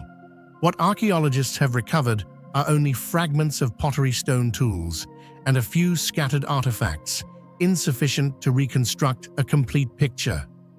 Thus, even though there are many clues hinting at a very ancient origin, the evidence remains too incomplete to reach consensus. This lack of evidence has opened the door to bold hypotheses. If Quiquilco truly predates or developed alongside the Olmec, then Mesoamerican history would need to be rewritten. Instead of recognizing the Olmec as the sole mother culture, we might have to acknowledge that the Valley of Mexico housed a parallel center that developed early and strongly influenced later civilizations. Scholars believe that the unique circular form of the Quiquilco pyramid was no accident, but rather a reflection of a distinctive religious astronomical vision. The spiral stairways leading to the summit may have been designed to observe the sun, the moon, and celestial movements tied to planting and harvest cycles. The circle itself, symbolizing eternity and cyclical renewal, suggests that the people of Quiquilco developed a belief system different from their neighboring civilizations. Their religion seems to have emphasized the intimate connection between humanity, agriculture, and the endless cycles of the cosmos. One of the most intriguing mysteries surrounding Quiquilco is its connection to Teotihuacan. The fact that Teotihuacan only began to flourish after Quiquilco was buried by the eruption of the Zitla volcano, has sparked a theory: could the refugees of Quiquilco have carried with them architectural knowledge, the techniques of building stepped pyramids, as well as religious rituals and cosmic beliefs? If this theory holds true, Teotihuacan may not have been a fully independent civilization, but rather the continuation and direct heir of Quiquilco, a culture erased by catastrophe. Beneath the thick layers of lava, archaeologists believe that dozens of architectural structures, residential areas, and even entire street systems of Quiquilco remain buried. Unlike Pompeii, where a volcanic disaster accidentally preserved the city in detail, Quiquilco suffered the opposite fate. It was almost completely concealed under hardened volcanic rock. This reality stirs both excitement and frustration for researchers, as they know a great civilization lies beneath their feet, yet they are still unable to fully access it. Quiquilco is not just a buried pyramid. It is a clue that ancient Mexican history was far more complex and ancient than we once thought. Its unique architecture, its destruction by volcanic fire, and above all its disputed age make Quiquilco a symbol of the gaps in human knowledge. Was it the first true civilization of Mesoamerica, the precursor to Teotihuacan and later great cities, or was it an isolated culture forever erased by fate? Until more of the lava is removed and excavations progress, the answer remains uncertain. And it is precisely this uncertainty that makes Quiquilco one of the most fascinating mysteries in world archaeology. Located just outside the former Hittite capital of Hattusa-Yazilikaya, is not merely a carved rock sanctuary, but a gateway that takes us back to a world where religion, politics, and the cosmos intertwined in unpredictable ways. This open-air natural temple has stood for more than 3 millennia, yet it continues to puzzle archaeologists and historians with its unique blend of art, faith, and unsolved mystery. In Turkish, Yazilikaya means inscribed rock, a name that perfectly reflects the essence of this site, a monumental stone relief so vivid that it seems to preserve the very breath of the past. Do you think Yazilikaya was merely a religious sanctuary, or does it conceal deeper secrets about astronomy, the cosmos, and the afterlife? Share your thoughts in the comments below. What first makes Yazilikaya remarkable is its open-air design. Unlike the grand roof temples of Greece or Egypt, Yazilikaya is left entirely to the elements. Its 2 main chambers, known as Chamber A and Chamber B, open directly to the vast sky, allowing religious rituals to blend with the movements of the heavens. This feature has inspired the theory that Yazilikaya was not only a place of worship, but also an ancient observatory, a kind of stone calendar. In Chamber A, long rock walls are filled with processions of deities.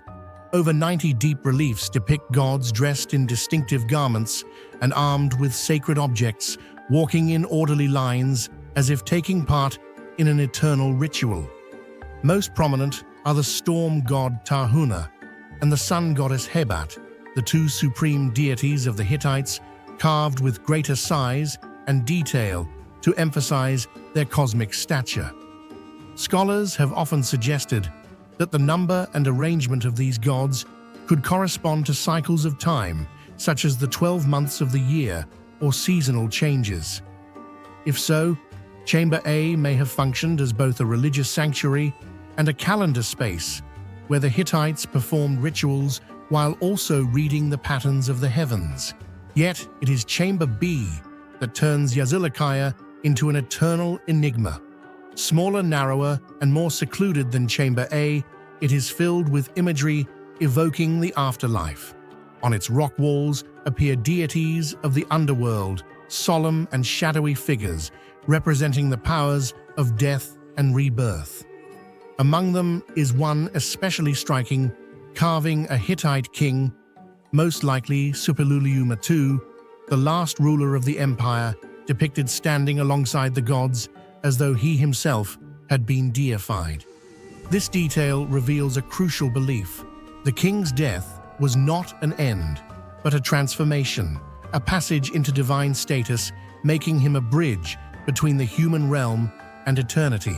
For this reason, many scholars believe Chamber B functioned as a gateway to the world of the dead. It may have been a site for royal funerary rituals, or at least a commemorative space, affirming the eternal link between kingship and divinity. The deep carvings in stone, combined with the natural shadows that cloak the chamber, create a sacred atmosphere in which anyone entering might feel they were crossing an invisible boundary between life and death. From a scientific standpoint, archaeologists have observed that Chamber B appears intentionally aligned toward the west, the direction of the setting sun, a universal symbol of death in many ancient cultures. This choice was no accident. At sunset, rays of light strike the reliefs, making the gods appear to come alive in the twilight. For the Hittites, this moment embodied the union of cosmos and spirit, reinforcing their belief that kings and gods coexisted within an eternal cycle. The mystery is that we still do not know exactly what rituals took place in Chamber B. No surviving texts describe them in detail. Current theories rely on archaeology symbolism and comparison with other ancient cultures. Some scholars argue Chamber B hosted transformation rituals where deceased kings were elevated into divine guardians of the people. Others believe it was a secret space reserved for priests or royalty forbidden to commoners.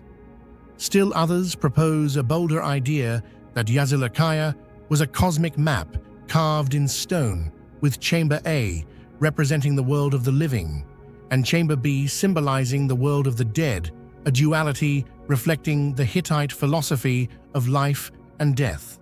The challenge is that Yazilikaya offers no direct answers. There are no inscriptions, no explanatory texts, only silent stone figures. That very silence turns it into an open archive, a place where countless interpretations are possible. Some archaeoastronomers suggest the number of deities in Chamber B might correspond to specific stars or constellations, leading to speculation that the chamber functioned not only as a funerary space, but also as an astronomical observatory of the dead. The mystery of Chamber B becomes even deeper when viewed within the political framework of the Hittite Empire. Depicting the king alongside the gods was not only a religious act, but also a powerful political tool. It reinforced the idea that kings ruled not just by military might or law, but by divine origin. By deifying kings after death, Hittite leaders legitimized dynastic succession and created a political system inseparable from religion. While many civilizations shared this concept at Yazilikaya, the open-air stone setting made its expression particularly striking and unforgettable. Today, visitors to Yazilikaya can still step into Chamber B. Though many details have worn away with time, the underworld deities remain visible, and the enclosed space with dim lighting creates an eerie atmosphere. Standing within those stone walls, one can imagine the ancient ceremonies' prayers, echoing firelight, flickering across the carvings. Even when conjured only in the mind, this atmosphere makes Yazilikaya one of the most mysterious sacred sites of the ancient world. Overall, Yazilikaya stands as a powerful testament to the imagination and faith of the Hittites. It was not merely a temple, but a complex symbol where astronomy, politics, and religion met. Chamber A shows us how the ancients perceived the cycles of the cosmos, while Chamber B confronts us with the timeless question, what happens after death? The answer, like the silent stone walls themselves, remains beyond our reach. And perhaps that is Yazilikaya's true eternal value, not in the answers it provides, but in the questions it leaves for future generations.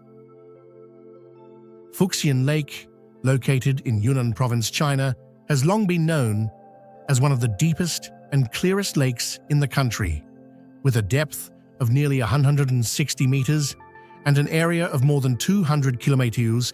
Its deep blue surface has inspired poetry and is tied to countless folk legends. Stories say that beneath its waters lie the secrets of a lost city, structures that do not belong to our present age, and perhaps even clues to a vanished civilization erased from human history. Then, in the early 2000s, those legends suddenly gained startling evidence: a massive structure resembling an ancient city wall discovered deep under the lake's surface. Divers and researchers exploring the lake bottom found stone formations arranged in orderly patterns. In some places, clear shapes of steps, foundations, and even walls stretching hundreds of meters were visible. Unlike natural rock worn by erosion, the stones in Fuxian had flat surfaces, squared edges, and joined seams that bore the mark of human construction. This made it impossible for scientists to dismiss the site as natural. Instead, it suggested the remains of a vast architectural complex, perhaps a city or fortress, somehow submerged forever. If the structures beneath Fuxian Lake truly date back tens of thousands of years, how do you think that would change our understanding of human history? Share your thoughts in the comments below. Through diving expeditions and sonar surveys, researchers discovered foundations of submerged structures covering tens of thousands of square meters. Walls up to 10 meters high ran in straight alignments, combined with stair-like terraces and strong stone bases reminiscent of ancient fortifications. Some blocks even showed carved marks resembling symbols, icons, or decorative motifs. Though not yet confirmed, these raised suspicion that the builders might have used a system of characters or carvings to record something important. The sheer scale and sophistication drew comparisons with other world-famous sites, such as the Egyptian pyramids, the underwater city of Yonaguni, Japan, or the sunken city of Heracleion in Egypt. Yet Fuxian differs in one crucial way. No record exists in Chinese history of any major city or monument sinking beneath this lake. Local legend tells of an ancient kingdom called Yuyuan that once thrived around Fuxian Lake. People believed that a catastrophic event, perhaps an earthquake, volcanic eruption, or great flood, caused the kingdom to vanish, leaving ruins beneath the water. The discovery of massive stone structures lent weight to this ancient tale. Some researchers have gone so far as to call the site the Atlantis of China, due to the striking parallels: a lost civilization swallowed by water, leaving behind only submerged ruins. Unlike Heracleion, an Egyptian city claimed by the sea, or Yonaguni, a disputed site off Japan's coast, Fuxian stands out because it lies inland, far from coastal influence, and no documented geological event exists to explain the disappearance of such a vast architectural complex. Among all mysteries of the Great Wall of Fuxian Lake, the age of the structure is the most baffling. If archaeologists could determine when it was built, they could identify which civilization created it, or at least place it within known history. But the truth is far from simple. Conventional archaeological and geological dating methods are difficult to apply since the structures lie deep underwater. Moreover, Fuxian Lake's unique environment and its bottom sediments make radiocarbon sampling unreliable. To this day, no universally accepted date has been established. Some hypotheses suggest the structures are about 2,000 to 400 years old, roughly matching the Zhou or Warring States periods of Chinese history. If true, this may have been an ancient city, abandoned and later drowned by rising waters or seismic upheaval. Yet no Chinese records mention such an event. Others argue the ruins could be much older, perhaps 10,000 years or more. If correct, this would push them far outside the established timeline of Chinese civilization, raising the possibility of a prehistoric culture that rose and fell long before recorded history. It is this uncertain dating that makes the Great Wall of Fuxian Lake one of archaeology's most captivating enigmas. It is not just about one monument, it challenges the very way we understand human history. Many theories have been proposed to explain the existence and strange disappearance of the structures beneath Fuxian Lake, each offering a different vision of history. Some suggest they are the remains of the legendary Yuyuan kingdom mentioned in local folklore and said to have vanished around 2,000 years ago due to a catastrophic natural disaster. Other researchers believe the site could be traces of an unrecorded ancient city belonging to a small tribe or kingdom later drowned forever by geological upheaval or earthquakes. More daring still is the hypothesis that the ruins may be the legacy of a prehistoric civilization dating back tens of thousands of years, on par with myths of Atlantis or Lemuria, a culture far more advanced than we currently recognize. Yet skeptics argue the entire structure may simply be the result of natural phenomena formed by erosion and geological shifts. However, when confronted with straight walls, squared stone blocks, and strange carvings, this explanation seems difficult to uphold, leaving the mystery of the Great Wall beneath Fuxian Lake even deeper.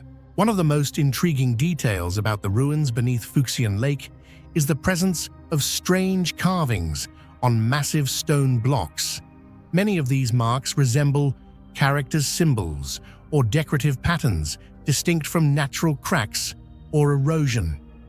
Although researchers have not yet confirmed that they were created by humans, they suggest the possibility of a symbolic system or language belonging to the civilization that built the structures. If this hypothesis were proven true, these markings could become the key to unlocking a chapter of history never before recorded. One of the greatest questions surrounding the Great Wall of Fuxian Lake is why was such a massive architectural complex submerged beneath the water? Unlike coastal cities that could be affected by tsunamis or rising seas, Fuxian is an inland lake completely isolated from the ocean. Some researchers suggest that earthquakes, landslides, or long-term changes in the lake's water level may have caused the submersion. Yet to this day, no geological or archaeological evidence has confirmed a catastrophe large enough to sink an entire city, leaving this mystery unsolved. Compared to other submerged sites around the world, the Great Wall of Fuxian Lake is uniquely rare.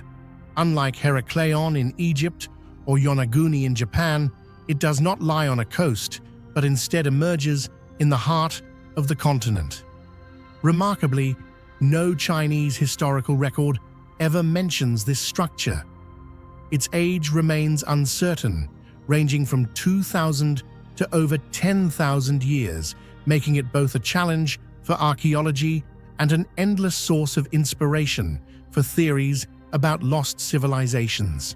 Research continues to face obstacles: the lake's depth, the cost of underwater exploration, and difficulties in obtaining reliable samples. Scientists look forward to advanced underwater 3D mapping, robotic probes, and improved geological dating methods to provide clearer answers. Until then, the Great Wall of Fuxian Lake remains one of the world's great unsolved puzzles. The Great Wall of Fuxian Lake is not just a submerged archaeological site, it is a challenge to how we view human history. If its age proves to be a few thousand years, it could add a missing chapter to China's ancient story. But if it truly dates back tens of thousands of years, it may stand as evidence that humanity once witnessed civilizations far beyond what we imagine today. And because its age cannot yet be pinned down, it endures as one of Asia's greatest enigmas, and Atlantis in the heart of the continent. When archaeologists excavated the ruins of Nimrud, the once glorious capital of the mighty Assyrian Empire, they did not just uncover the grand palace walls, but also came face to face with images unlike anything seen before. Carved meticulously into stone panels were gigantic figures with human forms, yet bearing wide outstretched wings, majestic gazes, and ornate garments. These figures are known as the winged deities of Nimrud, the winged gods of Assyria. Yet what has stirred the fiercest debates among scholars is not only their half-human, half-divine appearance, but also the mysterious objects they hold in their hands, a small bucket and a pine cone-like item. These seemingly minor details open up endless questions about rituals, belief systems, and even the possibility of lost technologies from humankind's distant past. Do you think the objects in the hands of the winged deities of Nimrud were simply ritual tools for purification, or could they be evidence of some kind of lost technology? Share your thoughts in the comments below. The winged deities appear abundantly on palace reliefs of Ashurnasirpal II, 9th century BCE. They are shown as muscular men, clad in richly decorated garments, crowned with multi-tiered headpieces or conical helmets with great feathered wings stretching behind them. Some take the form of eagle-headed beings with human bodies, creating hybrid images that are part human, part god, part beast. In Assyrian art, wings symbolized supernatural power, the ability to traverse between the human world and the divine realm. These winged gods often stood beside the king, or appeared in ritual scenes as though blessing and safeguarding the empire's power. If we look closely at the reliefs at Nimrud, we see that most of the winged deities consistently hold two recurring objects: a small bucket hanging from the left hand, called the bandudu, and a pine cone-shaped item in the right hand, called the mulilu. This is the very detail that has sparked intense debate among scholars, since its true meaning remains unresolved. According to traditional explanations, the bandudu is understood as a vessel containing holy water, while the mulilu serves as a tool for dipping and sprinkling, representing a purification rite meant to drive away evil and bestow blessings upon the king, while also evoking the image of the Tree of Life in Mesopotamian art. Yet upon closer analysis, these objects reveal unusual characteristics. The bandudu is depicted with a firm handle, a thick body, and such balanced proportions that it strongly resembles a finely crafted handbag. The mulilu, instead of being a simple natural pine cone, is carved with remarkable precision, at times resembling a handheld device. It is precisely these peculiarities that have led many to ask, could these objects be more than ritual implements, perhaps carrying a deeper meaning or even a function that we today have yet to understand? Mainstream scholars argue that the action of dipping the pine cone into the bucket and sprinkling it over people or spaces was a purification rite, much like holy water rituals in other religions. It represented purity, rebirth, and divine connection. Some propose that the pine cone was in fact a symbol of the pineal gland in the human brain, a part many cultures viewed as the third eye or the seat of spiritual consciousness. If so, then the act was not only bodily purification, but also a metaphor for expanding awareness or spiritual enlightenment. One of the most controversial and fascinating theories surrounding the winged deities of Nimrud is the idea that the objects in their hands were not merely ritual instruments, but could represent evidence of a lost technology or even traces of extraterrestrial influence. Proponents of the ancient astronaut theory point out that the bandudu bucket was depicted consistently for centuries, its form almost unchanged, always resembling a modern handbag with a sturdy handle and solid body. Even more intriguing is that this handbag motif is not unique to Assyria. It also appears in the art of the Maya, the Olmec, and even the Sumerian civilizations separated by vast distances and different eras. This uncanny coincidence raises a profound question. Was there a common origin, or perhaps a forgotten global civilization that once left its mark? Meanwhile, the Mullaloo pine cone, when viewed through a modern lens, evokes the image of a handheld device, possibly one that emitted energy, served as a measuring tool, or even had biomedical functions. The act of dipping the pine cone into the bucket is sometimes interpreted as charging or activating the device. This strange internal logic has led many alternative researchers to believe that the Assyrians may have been recording the memory of a secret tool, an inheritance of knowledge buried by time, one that we have yet to fully understand. Despite all the speculation, no archaeological evidence proves that Bandudu or Mullaloo were real objects outside the reliefs. No sacred bucket of metal or stone has been unearthed at Assyrian sites. They remain forever images mysterious and unexplained. What is striking is the extraordinary level of detail. The handle grooves shape even carved patterns. It is difficult to believe artists would lavish such effort if these were just ordinary props. Beyond ritual or technology, some experts believe the act carried spiritual protection.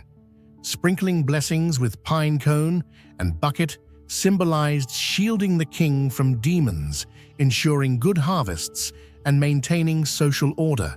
In palace art, winged deities holding Bandudu and Mullaloo often stood, flanking main gateways like celestial gatekeepers of the kingdom, ensuring the dynasty's prosperity and eternal power.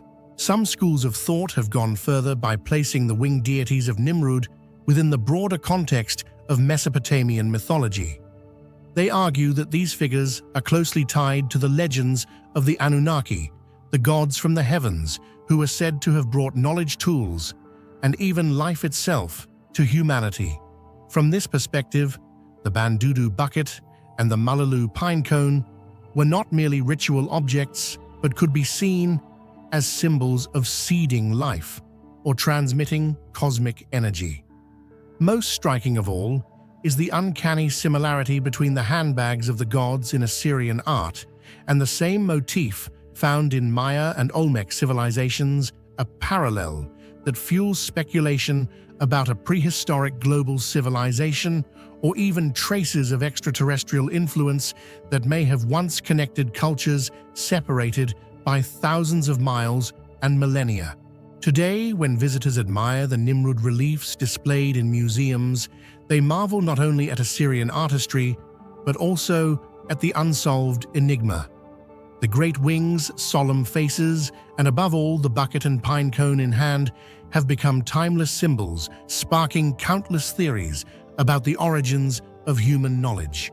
We may interpret them as religious ritual, as spiritual metaphor, or even as clues to a lost technology. Yet to this day, the winged deities of Nimrud remain vivid testimony to the eternal question: did the ancients know far more than we imagine? Within the treasury of mythological writings in Lovecraft's universe, the Narcotic manuscripts are regarded as among the oldest manuscripts, far surpassing the memory of humankind. They are believed to originate from the city of Panacotus, an ancient metropolis under the dominion of the great race of Yith, a super-intelligent species with the ability to move consciousness across time and space. This city is described as a colossal archive of cosmic knowledge, and the Narcotic manuscripts are said to be its most precious treasure. What makes this manuscript even more enigmatic is that it is not tied to any specific human civilization. It seems to predate even the earliest empires of mankind, existing as a relic of an extraterrestrial history that intruded upon Earth's timeline.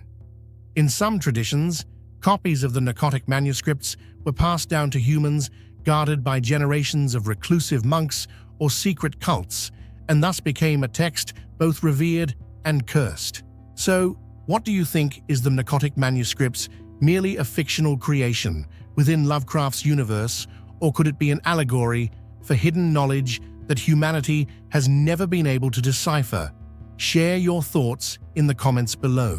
The most striking feature and greatest enigma of the Narcotic manuscripts lies in the language used.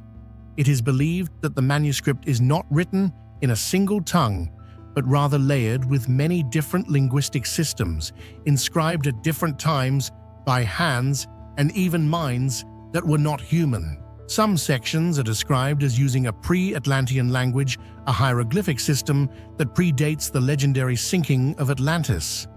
Other parts contain characters utterly alien, bearing no resemblance to any human alphabet. A few scholars suggest that it is a language devised by the great race of Yith itself, a symbolic system that not only records sounds, but also conveys concepts, temporal sequences, and experiences beyond three-dimensional space. Thus, reading the Narcotic manuscripts is not simply a matter of translation. It is akin to opening a door that allows the reader's mind to step into another reality. Some passages are said to act as triggers, meaning that if spoken in the correct cadence or arranged in a specific pattern, they could induce trance-like states or worse, establish contact with ancient extraterrestrial beings. Legends claim that fragments of the manuscript were translated into ancient Greek and Latin, yet these translations are fragmented, incomplete, and dangerously misleading. A reader may glean vague notions of archaic astronomy, cryptic rituals, or prophetic visions of humanity's future, but the original essence always remains beyond reach. This very ambiguity makes the Narcotic manuscripts both alluring and perilous. They promise vast knowledge, yet function like a linguistic labyrinth in which anyone may lose themselves. One element that particularly haunts scholars is the shifting of languages within a single passage. A sentence may begin with symbols resembling Sumerian cuneiform, merge into Old Norse runes, then abruptly transform into abstract signs never seen elsewhere. This suggests that the manuscript was not authored by a single hand or civilization, but is the cumulative product of millions of years of copying, editing, and additions passed through countless minds, both human and non-human. For students of Lovecraft's mythology, the Narcotic manuscripts stand as a symbol of ungraspable knowledge, a linguistic treasure forever before our eyes, yet never fully translatable. It is like a cosmic riddle set before humanity, not meant to be solved, but to remind us of the limits of intellect. Although the language barrier makes access nearly impossible, many accounts allude to what the manuscripts contain.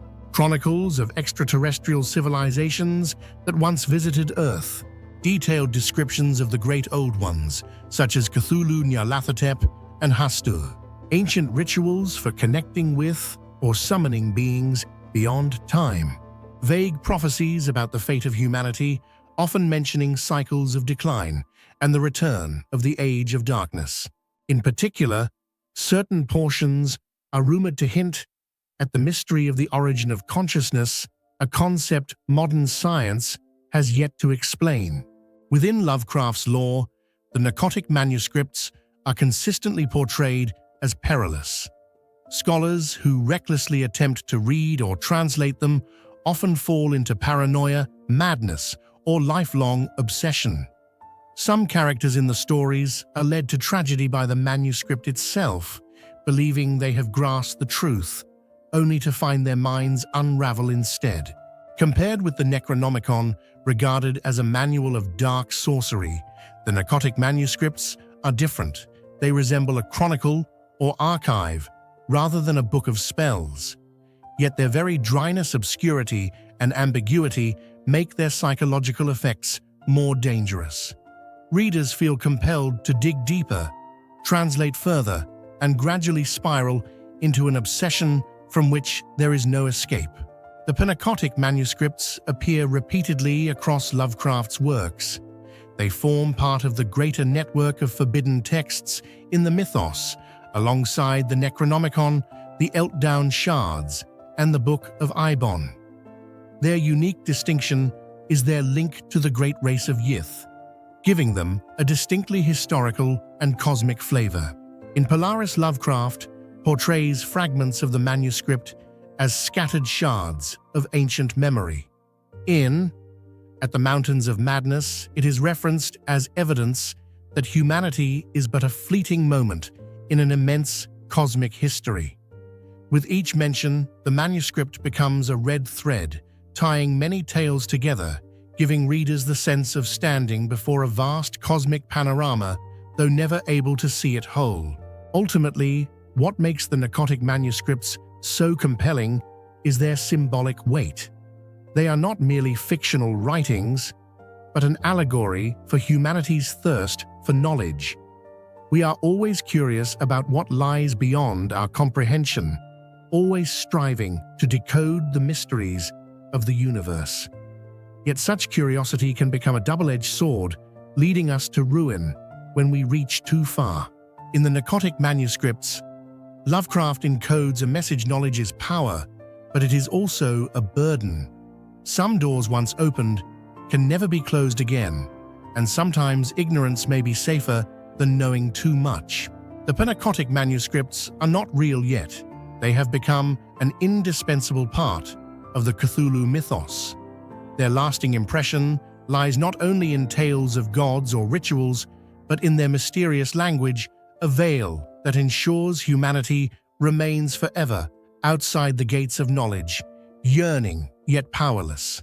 They represent the boundaries we cannot cross, the obscurity of history, and humanity's deepest fear, the fear of what cannot be understood. In the heart of Karnataka, India, lies the ancient ruined city of Hampi, once the proud capital of the mighty Vijayanagara Empire. Today, the vast stone temples, broken walls, and scattered carvings still whisper of a time when this city was considered one of the most prosperous and spiritual centers in South Asia. Among its many wonders, none are as mysterious or inspiring and debated as the lingam stones of Hampi. Countless sacred carvings dedicated to Lord Shiva, scattered across the landscape, engraved on boulders nestled inside shrines, and most enigmatically etched directly into the very bedrock of the Tungabhadra River. The lingam in Hindu philosophy is far more than a religious symbol. It is the axis of creation and destruction, the union of cosmic forces, the eternal presence of Shiva. It embodies the paradox of the divine, shapeless, yet given form, abstract, yet grounded in stone. At Hampi, the scale of these lingams is staggering. Some are monumental, towering several meters in height, while others are carved in their thousands, stretching endlessly across riverbanks and rocky landscapes. To walk among them is to feel as though you have entered a landscape designed not for human scale, but for the gods themselves. What do you think about this mystery? Could the thousands of lingams carved into the rocks at Hampi be nothing more than marks of devotion? Or do they hide a deeper purpose, perhaps a cosmic map or an ancient ritual long lost to time? Share your thoughts in the comments below. The most famous of these is the Bhadavilinga, a massive monolithic lingam standing over 3 meters tall, permanently immersed in water. The chamber that houses it is perpetually damp as an underground stream flows through and surrounds its base. Local tradition holds that this symbolizes the sacred Ganges River, eternally bathing the lingam and ensuring its purity. For centuries, pilgrims have come here to bow before the colossal stone, to see in its dark, smooth surface the reflection of Shiva's eternal presence. It is powerful, solemn, and overwhelming, but it is not the greatest mystery of Hampi. The true riddle lies not in one monumental sculpture, but in the countless small ones. Along stretches of the Tungabhadra River, one finds entire surfaces of rock carved with endless rows of lingams. This site is known as the Koti Lingam, meaning literally a crore of lingams in Indian counting. This suggests not thousands, but potentially millions. Although the actual number is far smaller, the impression remains overwhelming. Stone after stone, surface after surface, dotted, lined and crowded with lingams, each carefully cut, polished and aligned. Standing at the river's edge, gazing across these carvings, one is confronted with questions that have haunted archaeologists and pilgrims alike. Who carved them, when, and why? Unlike the grand temples of Hampi, whose construction can be traced to royal patrons and dynasties, the Koti Lingam seems to have emerged from a more enigmatic collective effort. Some scholars suggest that generations of artisans, stonemasons, and pilgrims worked tirelessly, each adding their own offering to Shiva in stone. Others propose that it was the result of a massive royal decree, a king's vow to engrave the riverbed with symbols of devotion. But no inscription tells us the truth. One interpretation holds that the lingams were offerings each carved by a devotee to fulfill a vow. In Hindu practice, dedicating a lingam to Shiva is considered a sacred act that ensures blessings, prosperity, and liberation from the cycle of rebirth. Multiply that act by thousands, and you begin to see the Koti Lingam as a living record of devotion. Each stone is not merely an object, it is a prayer frozen in granite. Yet, there are other theories. Some believe that these countless lingams, aligned across the river's surface, may have functioned as part of ancient rituals connected to water and fertility. The Tungabhadra River itself has long been regarded as sacred, and water has always played a central role in Hindu cosmology. Perhaps these lingams formed part of mass ceremonies where the river's flow washed over the stones, carrying prayers downstream to merge with the cosmic waters. A more esoteric theory goes further, that the Koti Lingam was conceived as a cosmic diagram, a symbolic map of the universe. In this interpretation, each lingam is not just a representation of Shiva, but a point of energy, a fragment of the cosmos. Together, thousands of lingams become a reflection of infinite creation, a stone-carved mandala sprawling across the earth. Was this a way for ancient priests and sages to mirror the heavens on earth, a form of cosmic architecture we have yet to fully decode? Archaeologists struggle to date the carvings with certainty. The Vijayanagara Empire, which flourished from the 14th to 16th centuries, certainly contributed to the religious monuments of Hampi. But could some of these lingams predate even that era? Some carvings appear weathered beyond their supposed age, raising speculation that this site of mass devotion may stretch deeper into India's past. Oral traditions speak of sages and ascetics long before the empire coming to the Tungabhadra's banks to leave their mark of worship. Without definitive evidence, the question remains suspended between history and myth. Adding to the mystery is the sheer logistical challenge. To carve thousands of lingams directly into bedrock, aligned so evenly, would have required immense labor, organization, and planning. Was this the work of generations of common people, each contributing one by one? Or was there an organized effort, a religious project, that mobilized entire communities to transform nature itself into a shrine? Even today, the Koti Lingam draws pilgrims and tourists alike. Devotees leave flowers, oil, and water offerings upon the stones, continuing a tradition that may stretch back centuries, perhaps millennia. For them, the mystery is not a puzzle to solve, but a living truth. Each lingam is Shiva. Each act of devotion renews the link between human and divine. For scholars and explorers, however, the site remains an unsolved riddle, a vast mosaic of stone symbols, whose origin and full meaning are lost to time. What makes the lingam stones of Hampi so remarkable is not only their religious significance, but their persistence. Empires rise and fall, temples crumble, cities vanish, yet these lingams endure, silently watching the river flow. They represent the eternal, the unchanging, the indestructible presence of the divine amid the ruins of human ambition. In that sense, they embody precisely what Shiva represents, the force that creates, sustains, and eventually dissolves all things. The lingam stones of Hampi are not merely archaeological relics or artistic expressions. They are a profound testimony to the devotion, imagination, and mysteries of India's past. Whether carved as personal vows, ritual devices, or cosmic maps, they remind us that faith and mystery are deeply intertwined. The unanswered questions: who carved them, why, in such number, and what deeper symbolism they hold, continue to fascinate and inspire. To stand before the Koti Lingam, where thousands of carvings shimmer beneath the sunlight, is to feel that one is not just in the presence of stone, but of eternity itself. The river flows, the stones remain, and the mystery deepens.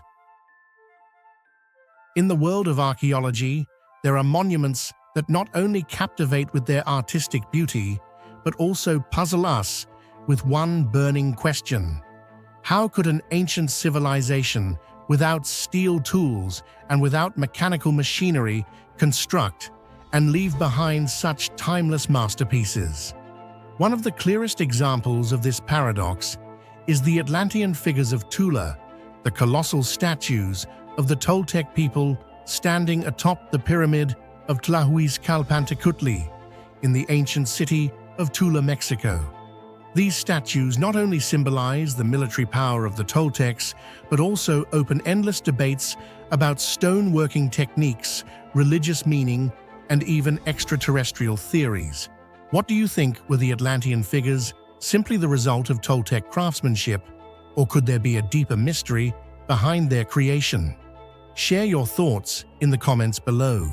Each Atlantean statue towers between 4.5 and 5 meters high, carved from massive single blocks of basalt, a volcanic stone so hard that even modern tools struggle to cut it cleanly. Yet the Toltecs sculpted them with extraordinary precision, from the armor plates, belts, and headdresses to the mysterious objects the warriors hold in their hands. Every detail is balanced and consistent. Placed in the context of nearly 1,000 years ago, when advanced metallurgy did not exist and iron tools were unknown in Mesoamerica, this achievement truly defies imagination. How could artisans armed only with tools of stone, obsidian, or copper transform such unyielding basalt into colossal statues? This remains one of the greatest unsolved mysteries surrounding the legacy of Tula. To understand the mystery, one must first picture the Toltec environment. Tula was not only a city, but also the religious, political, and military hub of the Toltec civilization around the 10th to 12th centuries. The Toltecs were renowned as proud warriors, skillful artisans, and deeply devoted worshippers. They built pyramids, temples, plazas, and massive columns, all from basalt or limestone materials, heavy, tough, and demanding great skill to work with. At the top of the pyramid of Tlahuizcalpantecutli, 4 Atlantean statues stand tall, gazing into the distance. From below, they resemble gigantic guardian deities. But raising multi-ton basalt blocks to the summit of a high pyramid and assembling them seamlessly into upright statues was no simple task. Even today, with modern cranes, such a project would be complicated. How then did the Toltecs achieve it? One of the most common hypotheses suggests that the Toltecs used long earthen ramps, combined with primitive wooden pulleys and ropes, to haul the massive basalt blocks up to the top of the pyramid. Human labor, along with the pulling force of animals, may have been part of this colossal collective effort. However, erecting statues, weighing tens of tons at such heights, posed an enormous challenge. Even the slightest miscalculation in angle could have caused the stone to crack or lose balance. This required the Toltecs to calculate with extreme precision, from weight incline and methods of securing to the exact way of joining the pieces, a level of accuracy almost unimaginable for a society without modern technology. The most astonishing aspect of the Atlantean statues lies not only in their colossal size, but also in the incredible refinement of their carved details. The surfaces were smoothed to perfection, the outlines sharply defined with straps, armor plates, and decorative motifs, all rendered with clarity and balance. Basalt is extremely hard, even more difficult to work than ordinary steel, yet the Toltecs, without iron tools, relying only on obsidian, copper, and a few other hard stones, managed to achieve details of near perfection. Many researchers believe they combined patient grinding with fire water and crushed sand to gradually wear down the stone's surface, a process requiring immense time and exceptional skill. The result demonstrates a level of craftsmanship not only remarkable within Mesoamerica, but also one that challenges modern perceptions of what the Toltecs were truly capable of. Equally striking is the balance of the statues. The Toltec warriors share the same upright posture, broad shoulders, prominent chests, hands gripping strange weapons. Their proportions are precise, with little variation from statue to statue. Looking closely, one might think they were created from some kind of template, a standardized model of craftsmanship passed down through generations. Could the Toltecs have had methods of measurement and geometry more advanced than we usually imagine? Perhaps the most mysterious element is the objects in the statues' hands. Some interpret them as spears or traditional weapons. Others, however, see shapes resembling energy tubes or even guns by modern comparison. Whatever the interpretation, this detail highlights the skill of the Toltec artisans' carving, not only to depict an object, but to encode symbolism. If weapons, the statues embody strength. If ritual instruments, they embody spirituality. And if they represent something beyond common imagination, then the mystery remains unsolved. The name Atlantean figures was not given by the Toltecs, but by European researchers later on, who associated them with Atlas, in Greek mythology, the Titan holding up the sky. This has fueled speculation about a connection between Tula and lost civilizations, even Atlantis itself. Could these statues be evidence of a global transmission of knowledge from an ancient, forgotten civilization? Although the idea of Atlantis often dominates popular imagination, modern archaeologists emphasize a far more tangible truth. The Toltecs themselves possessed a level of craftsmanship that was astonishing for their time. The Atlantean figures are not isolated marvels, but part of a broader cultural achievement visible across Tula, from vast plazas and intricately decorated temples to detailed reliefs of warriors carved into stone. Scholars suggest that the Toltecs may have inherited techniques from earlier civilizations like Teotihuacan, but what they accomplished went beyond simple borrowing. They refined, systematized, and expanded these skills into a distinctive Toltec identity marked by precision, monumental scale, and a vision of artistry inseparable from power and religion. Still, some aspects remain unresolved. Archaeologists have found traces suggesting the statues were once painted in vivid colors, perhaps even decorated with wooden or metal accessories. If true, their original appearance would have been far more striking than the gray stone we see today. This raises another question. Did Toltec craftsmanship extend beyond carving into advanced decorative techniques, creating visual effects that impressed all who saw them? Many visitors standing at the foot of the pyramid of Tlahuizcalpantecutli describe a chilling feeling when gazing up at the stone warriors.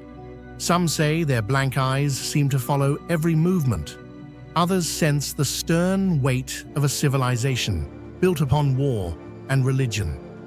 Different as the impressions may be, all agree the statues were designed not only as technical feats, but also as spiritual tools, instilling awe and reverence.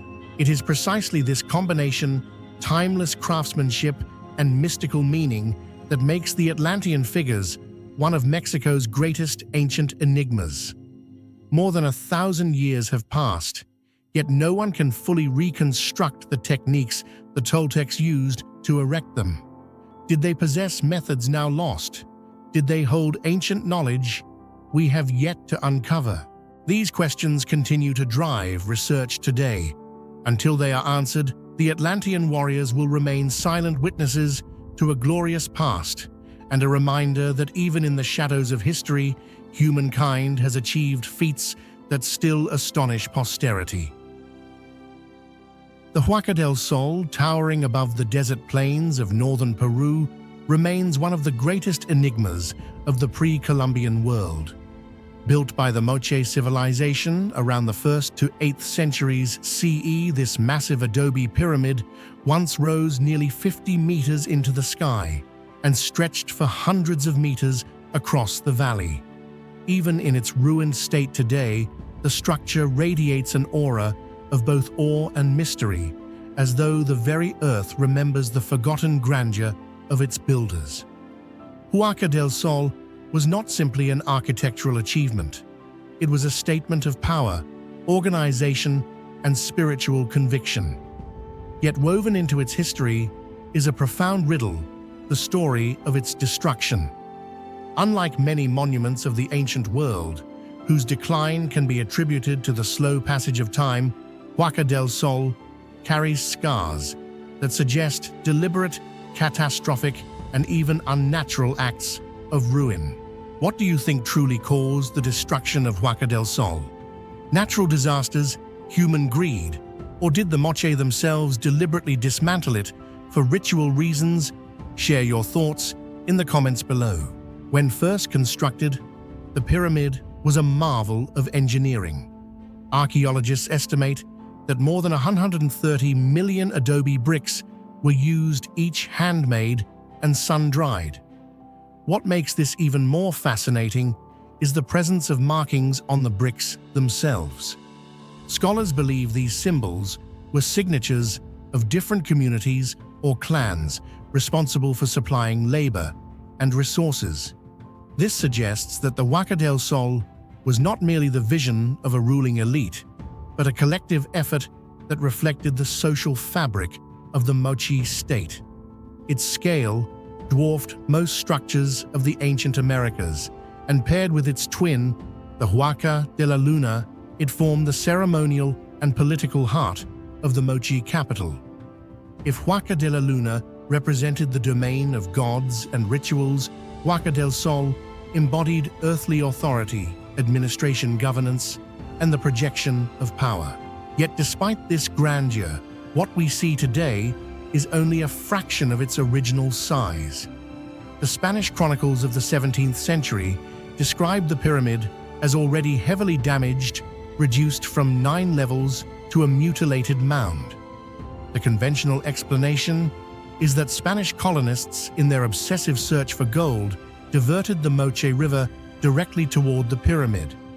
This reckless act unleashed torrents of water that eroded the adobe walls and gutted the core of the structure. To this day, the scar of the river channel cuts across the ruins like a wound carved by greed. The deliberate destruction, caused by colonial hands, remains one of the most infamous examples of cultural loss in the Americas. But the mystery of Huaca del Sol's destruction runs deeper. Archaeological evidence suggests that the pyramid may have suffered major collapses even before the Spanish interference. Layers of rubble and sediment within the structure point to episodes of catastrophic flooding, likely caused by El Niño events that periodically ravaged the Peruvian coast. These floods could have saturated the adobe bricks, making them crumble and destabilize entire sections of the pyramid. Others argue that earthquakes common along Peru's seismic landscape may have brought down vast portions of the monument in moments of terrifying violence. Still, the irregular patterns of damage hint at something more complex than simple natural disaster. Why are certain sections devastated while others remain intact? Could human intervention, perhaps ritualized destruction by the mochi themselves, also have played a role? The idea that the moche may have intentionally damaged their own monument is not as implausible as it sounds. Across the ancient world, there are precedents of societies dismantling or burying sacred structures when political regimes collapsed or when rituals demanded symbolic closure. If Huaca del Sol was a seat of earthly power, then perhaps its partial destruction marked the end of an era, a deliberate act to erase the authority of rulers who had fallen out of favor. Alternatively, it might have been an offering to appease the gods during times of drought, famine, or war. This theory remains speculative, yet it underscores the profound enigma surrounding the pyramid's fractured state. The Spanish devastation, however, is well documented and adds another layer of tragedy. Colonial greed led them to reroute the river, believing treasures were hidden within the adobe walls. The floodwaters did not reveal gold. Instead, they obliterated centuries of history. Thousands of bricks dissolved into mud murals, and reliefs vanished, and priceless artifacts were lost forever. What remains is less than a third of the original structure. Imagine the enormity of that loss.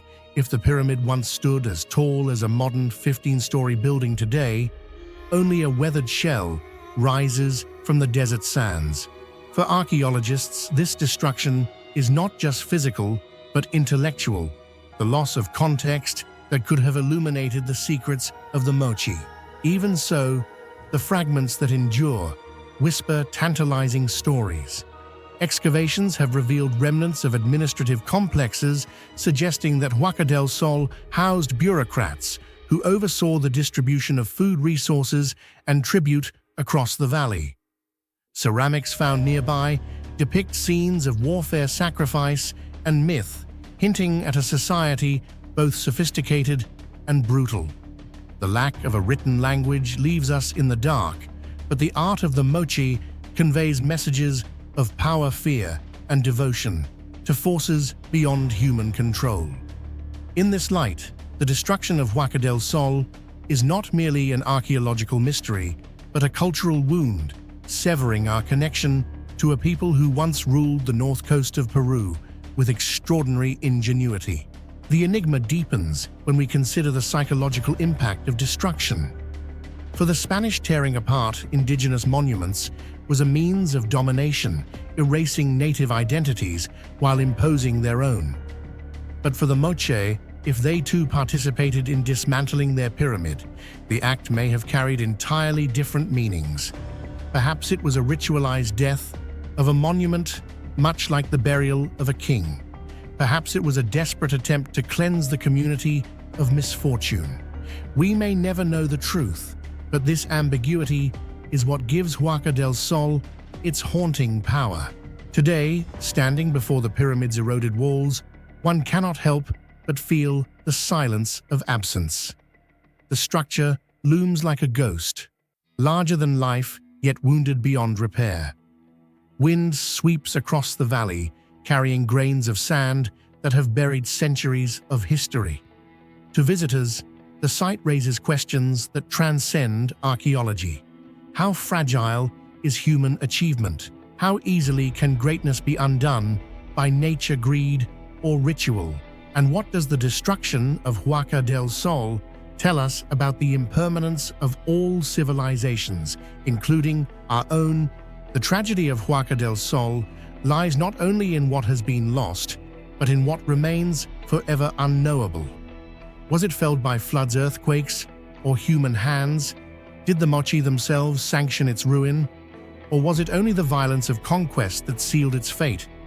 Archaeologists continue to excavate, analyze, and debate, yet the answers remain elusive.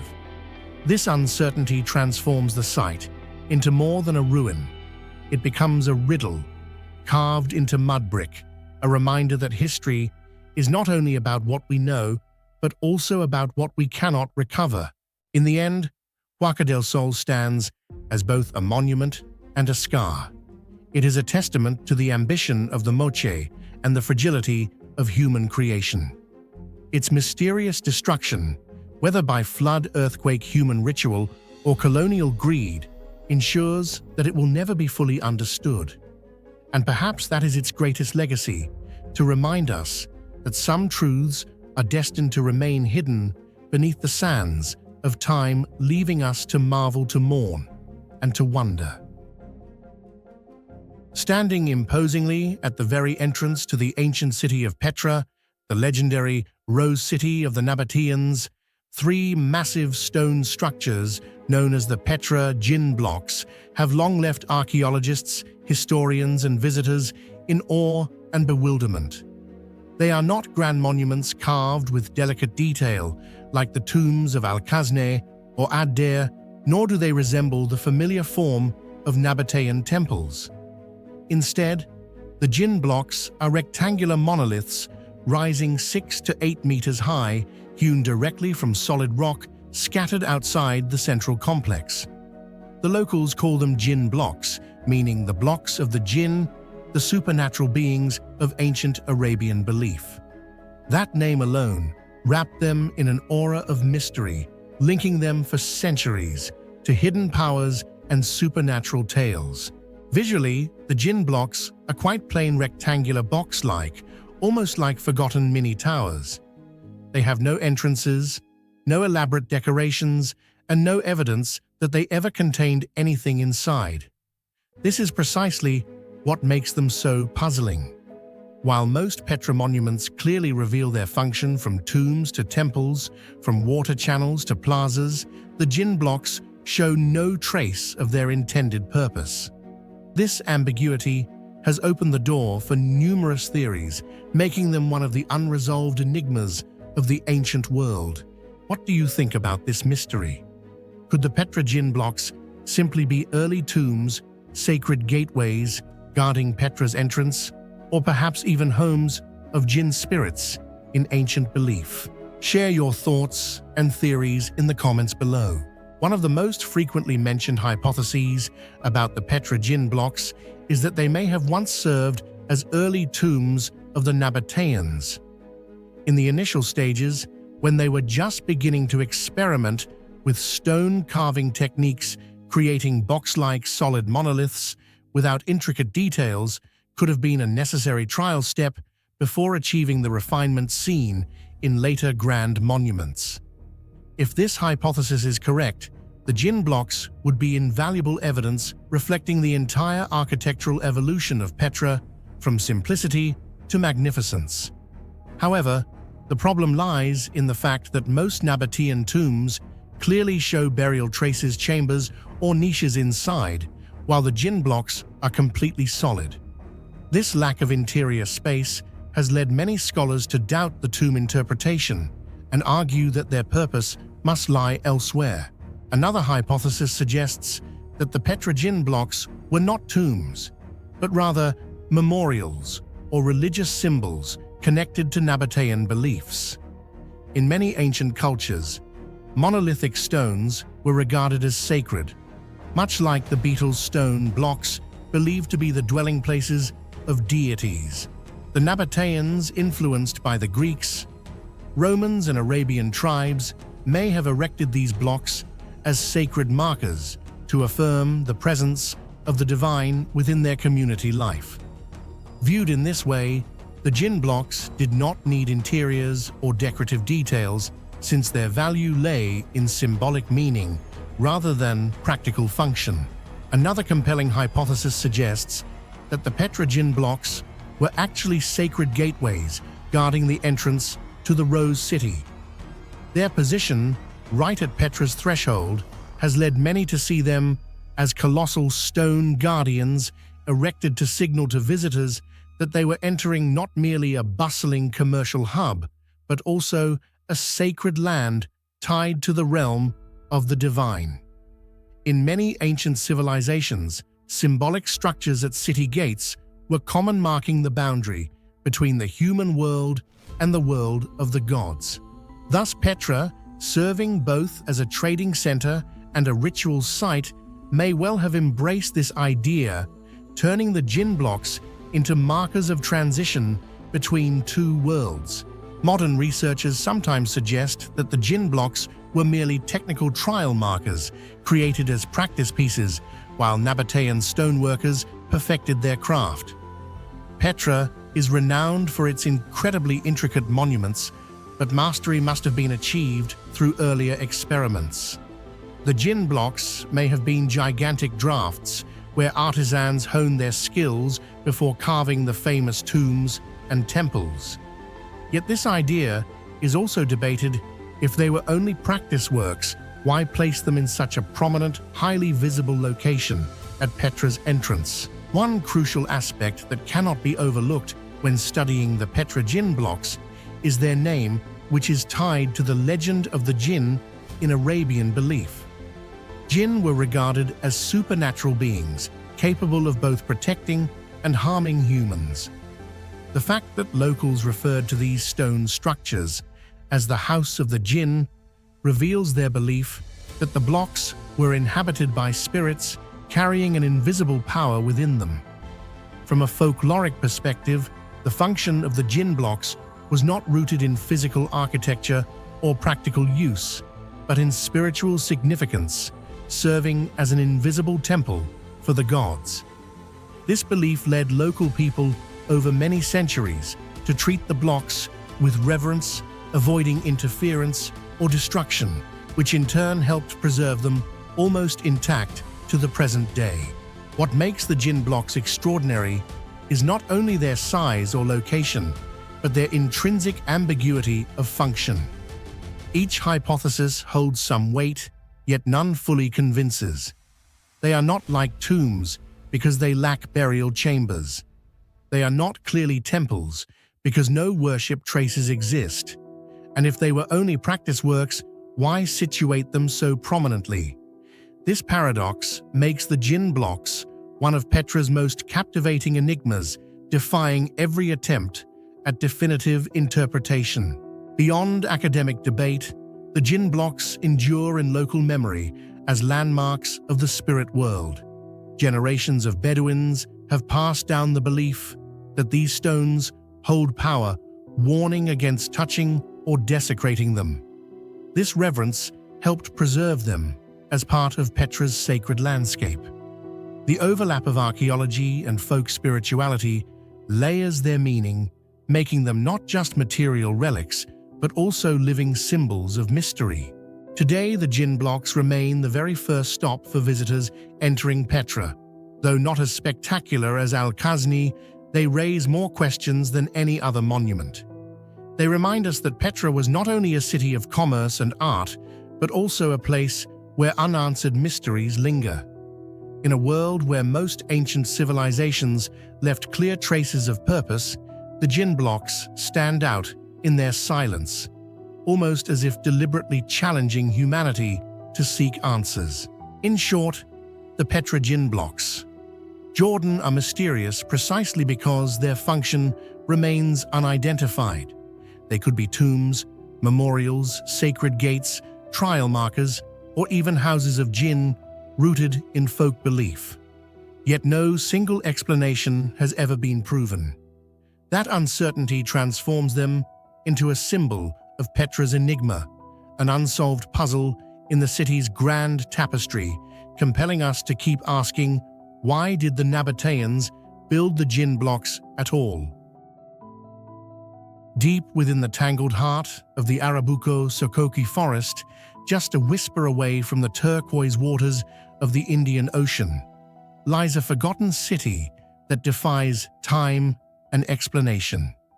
Known as the Gedi ruins, it is not perched on open plains or carved into desert rock like so many of Africa's great sites, but hidden beneath a canopy of tropical green, as though nature itself wished to guard its secrets.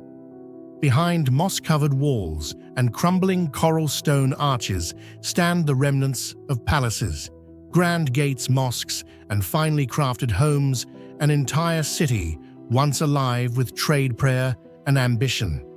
Yet the greatest enigma is not how it was built, but why, in the 17th century, its people vanished without a trace, leaving only silence where life once thrived. What do you think happened to the people of Gedi? Why would an entire thriving city in the forest suddenly vanish without leaving a single clear trace? Share your thoughts and theories in the comments below. Archaeological excavations have proven that Gedi was by no means just a small, isolated village, but in fact a developed urban center with a high level of organization.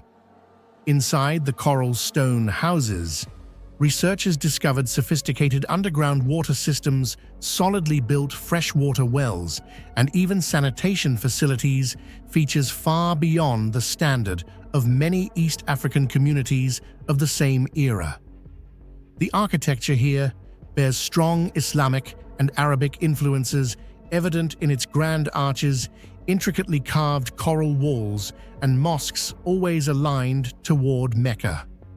Altogether, they paint the picture of a community not only wealthy, but also firmly connected to the international trade network along the Indian Ocean, where goods, religion, and culture intersected for centuries, making Gedi a rare convergence point of regional civilization.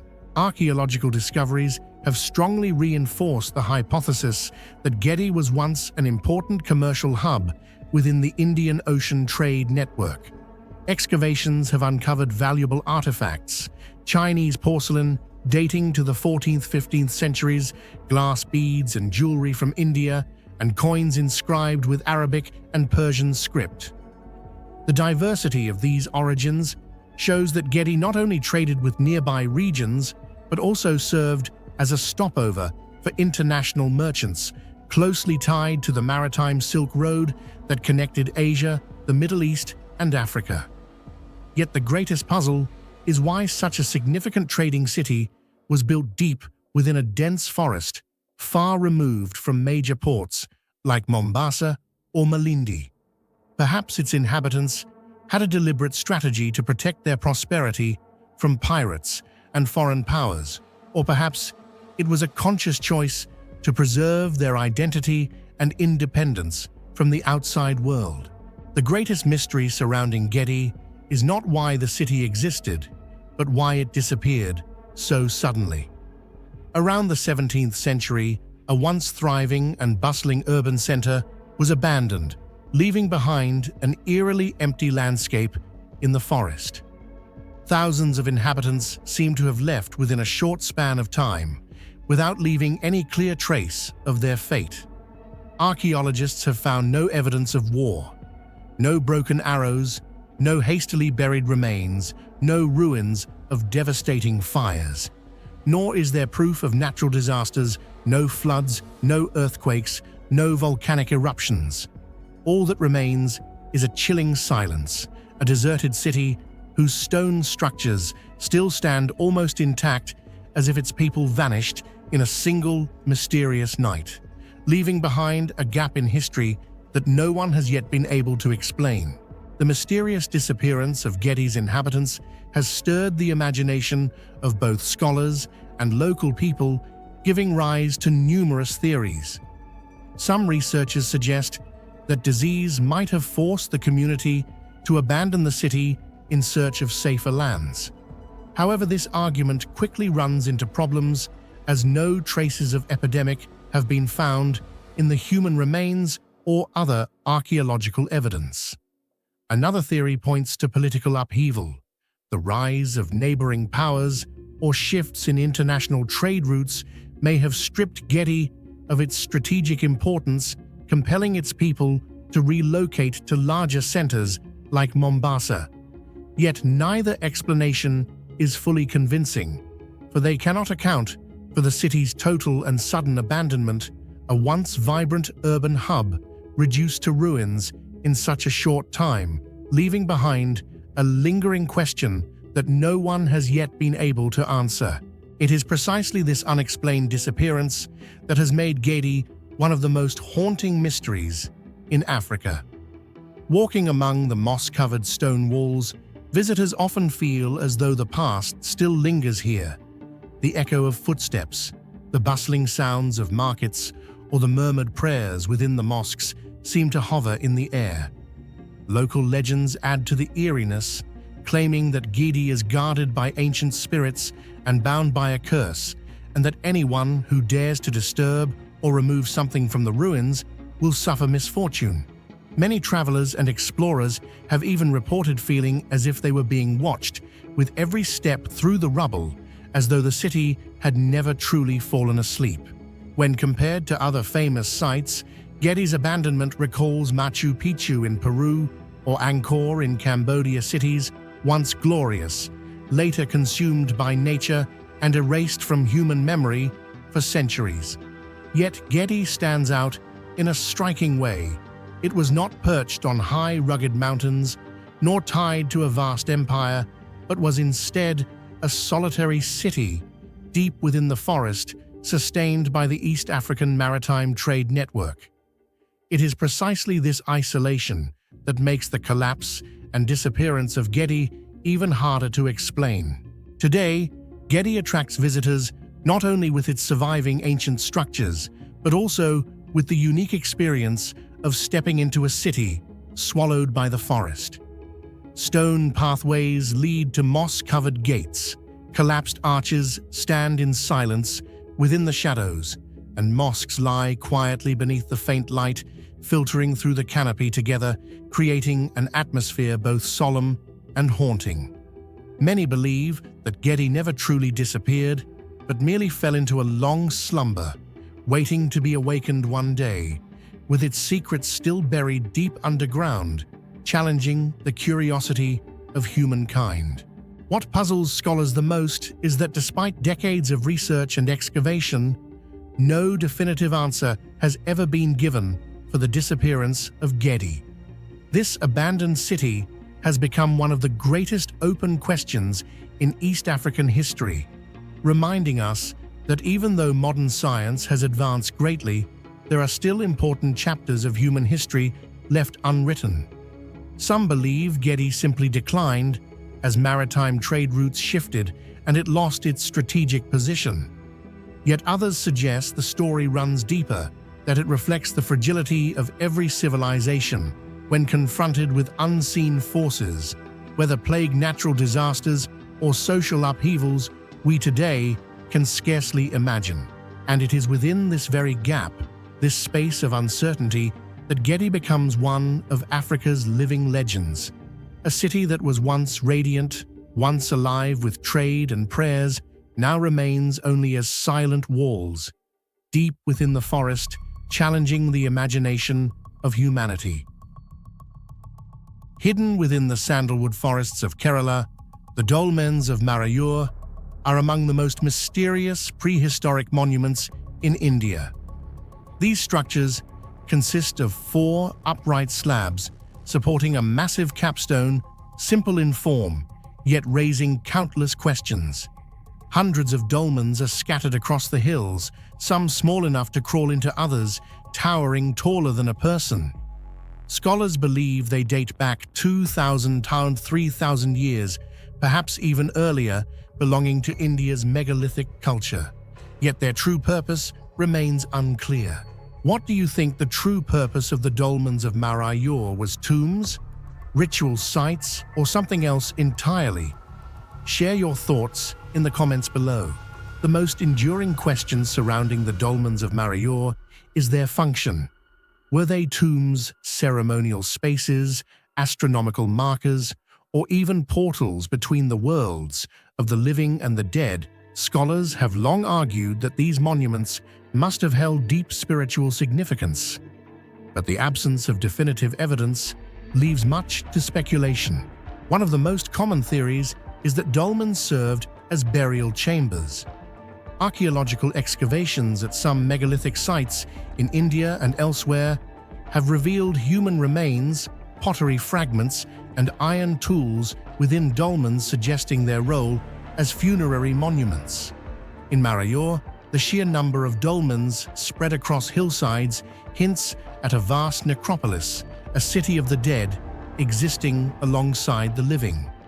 For the communities that built them, raising such a chamber would have been both a mark of honor and a ritual act, preserving the memory of an individual within a permanent stone house.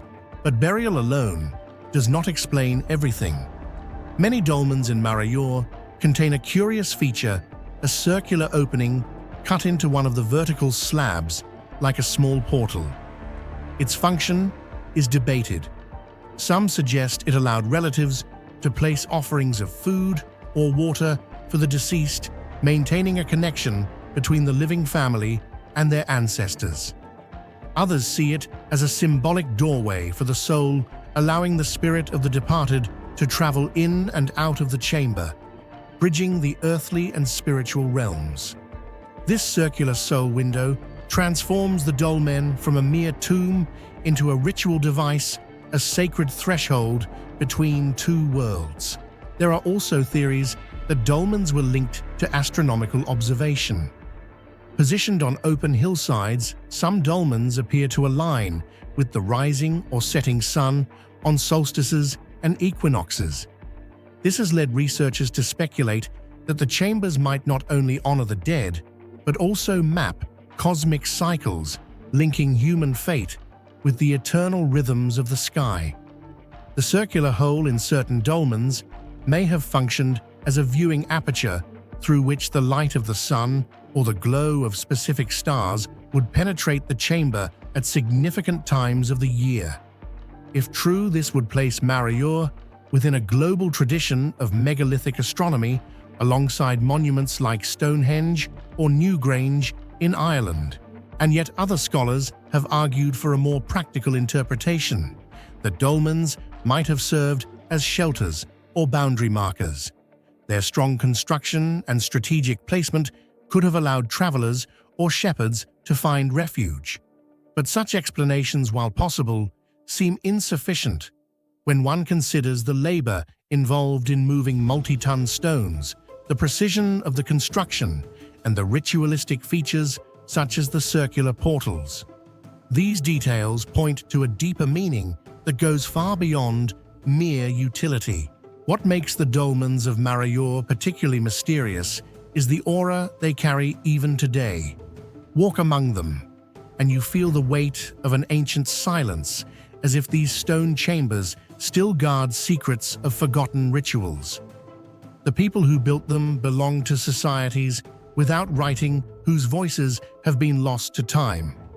Yet through the dolmens, they left behind a message written in stone, a message we are still trying to interpret. In many cultures around the world, megalithic monuments are tied to the idea of permanence, eternity, and cosmic order. Stones endure when wood and clay decay, making them perfect mediums for expressing beliefs about death and immortality.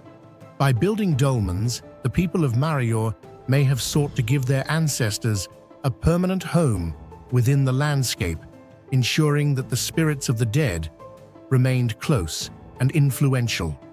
The dolmens scattered across hills and valleys would thus create a sacred geography, turning the land itself into a living memory of those who came before. Some anthropologists suggest that the dolmens were not merely graves, but ceremonial centers where communities gathered to perform rituals. The chambers may have housed not just the bones of the dead, but also symbolic objects, vessels, weapons, or offerings. Over time, they might have become focal points of ancestral worship, where the living sought blessings, guidance, or protection from those who had passed on. The presence of the circular opening adds to this interpretation, making the dolmen an interactive monument, not sealed off, but a continuing link between generations. When viewed in a global context, the dolmens of Marayor fit into a wider puzzle of megalithic traditions. From the dolmens of Brittany and Ireland to those of Korea and the Caucasus, similar structures exist across continents. Yet each culture developed them independently, or so it seems. How is it that people separated by thousands of miles and with no known contact produced monuments of such striking similarity? Were these dolmens the universal expression of a shared human instinct? To honor the dead, to map the heavens, and to anchor spiritual beliefs in enduring stone? Or do they hint at some deeper forgotten connection between ancient societies? In Marayor, the dolmens may also have carried social meaning. Building such a monument required collective effort, coordination, and knowledge of stoneworking. Thus, each dolmen could symbolize not just an individual burial, but the strength and unity of a community. The fact that so many are concentrated in this region suggests Marayor may have been a significant ritual hub in the past, a center where surrounding groups came together for ceremonies tied to life, death, and cosmic cycles. Today, the dolmens of Marayor stand as fragile survivors. Some have collapsed, their capstones tilted or broken, while others remain remarkably intact, defiantly resisting centuries of wind and rain. Locals often regard them with reverence, weaving them into folklore and legends. Tourists who stumble upon them are struck by their haunting beauty, ancient houses of stone that seem to whisper of another world. And yet for archaeologists, the dolmens remain a riddle. Despite decades of study, no single interpretation has been universally accepted. Are they tombs, temples, or telescopes? Perhaps they are all of these at once, multi-purpose monuments that embodied the complex spiritual life of their builders. What makes them truly special is that they continue to invite questions rather than provide answers. Each dolmen is like a page in a book we cannot fully read, hinting at beliefs and practices that shaped human existence thousands of years ago. Their mysterious function ensures that Marayor is not just a site of historical interest, but also a living enigma, a place where science, spirituality, and imagination converge. The dolmens of Marayor are more than ancient stone chambers. They are portals into the human past, structures that force us to confront the mystery of belief, death, and cosmic order in societies long gone. Their unknown function, whether tomb, temple, or cosmic calendar, remains the heart of their fascination. And perhaps that is the true legacy of Marayor, to remind us that not everything about the past can be neatly explained, that some mysteries are meant to endure, urging us to keep asking questions about who we are and where we came from. Hidden beneath the dense canopy of the Petén jungle in Guatemala, the La Danta Pyramid of the ancient city of El Mirador stands as one of the greatest constructions ever built by the Maya civilization. Yet, unlike the fame of Chichen Itza or Tikal, La Danta remains an enigma known to few. Not because it is less impressive, but precisely because of its immense scale and remote location, which have made it one of the greatest mysteries of modern archaeology. The pyramid rises about 72 meters high, and when its massive base platform is included, the total construction volume reaches nearly 2.8 million cubic meters. This makes it the largest construction in the ancient world by volume, surpassing even the Great Pyramid of Giza in Egypt. This alone demonstrates that the pre-classic Maya possessed organizational and technical abilities far beyond what many had assumed. Yet what baffles scientists is not only the scale, but also the manner in which such a pyramid was built deep inside the jungle, far from major rivers, without mechanical tools, without the wheel, and without draft animals. If the Maya had no wheels or draft animals, how do you think they managed to transport and arrange millions of massive stone blocks to build the La Danta Pyramid in the middle of the jungle? Share your thoughts and theories in the comments below. El Mirador. The city, where the Ladanta Pyramid stands, flourished from the 6th century BCE to the 2nd century CE, and it was here that one of the largest monuments of the ancient world was born. Surrounding El Mirador is the dense Petén jungle, with rugged terrain, swamps, and muddy trails that make movement extremely difficult. Even today, modern expeditions equipped with advanced technology must spend days trekking through the forest or hire helicopters to reach it. Yet thousands of years ago, the Maya transported millions of limestone blocks from distant quarries, overcoming immense hardships to stack them into a towering pyramid. Strikingly, the Maya did not use the wheel for transport, nor did they possess heavy draft animals such as horses or oxen, creatures that only appeared with the arrival of Europeans. Everything seemed to rely on human strength alone. The pressing question remains, how could they have moved such massive quantities through rainforest and wetlands?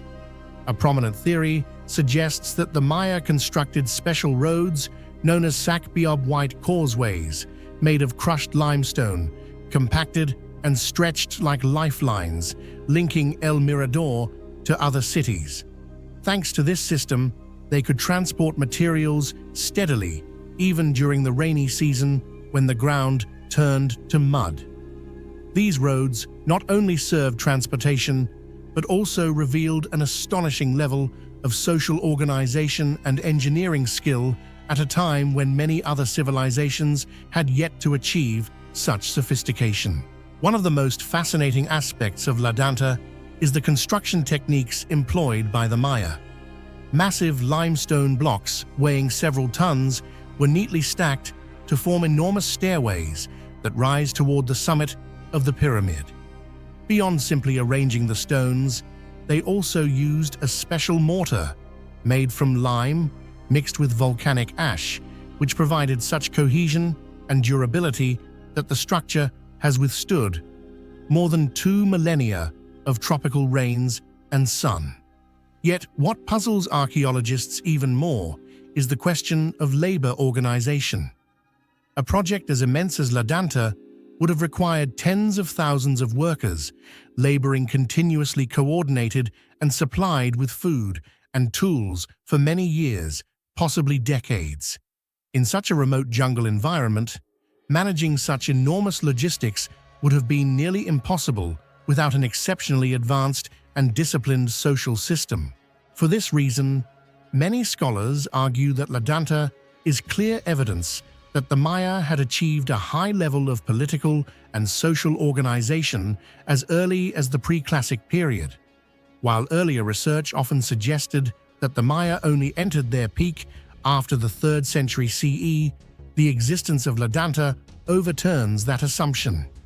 It demonstrates that the Maya were not merely scattered agricultural communities, but a people capable of concentrating manpower, resources, and technology to build a megacity far earlier than previously imagined.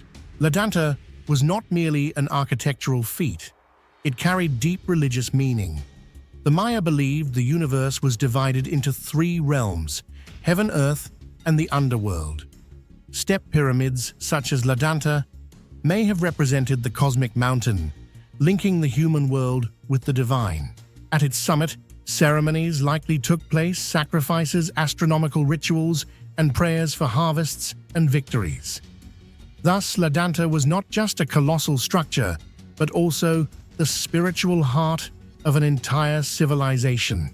El Mirador, though once radiant with the magnificent Ladanta pyramid, was mysteriously abandoned around the 2nd–3rd centuries CE.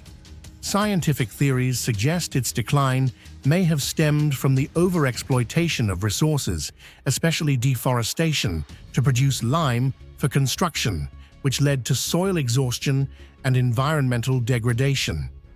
Other scholars point to possible conflicts among Maya city-states or prolonged climate changes that dried up water sources and collapsed agriculture. What is puzzling is how a society capable of organizing tens of thousands of laborers to build a colossal monument like La Danta could vanish so swiftly?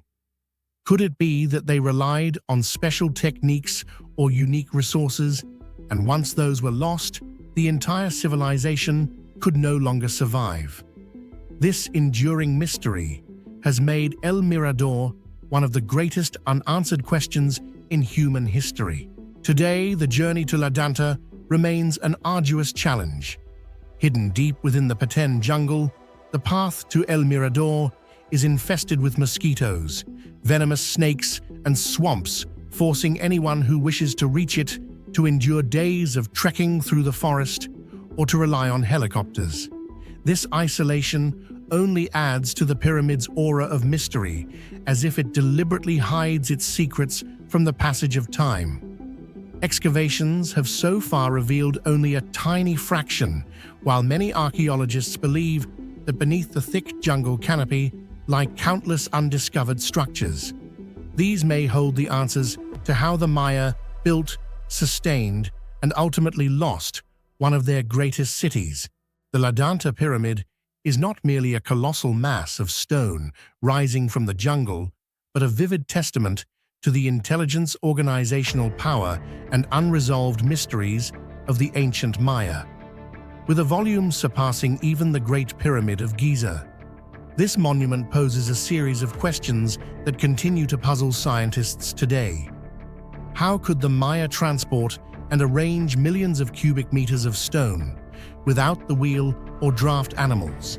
How did they sustain tens of thousands of laborers in such a harsh environment, providing food and coordinating their work smoothly for decades? And why, after all these magnificent achievements, did a glorious city like El Mirador fall into oblivion, leaving behind only a giant pyramid hidden deep in the forest? La Danta remains a challenge to human imagination, a secret still waiting to be unraveled from the heart of Guatemala's rainforest.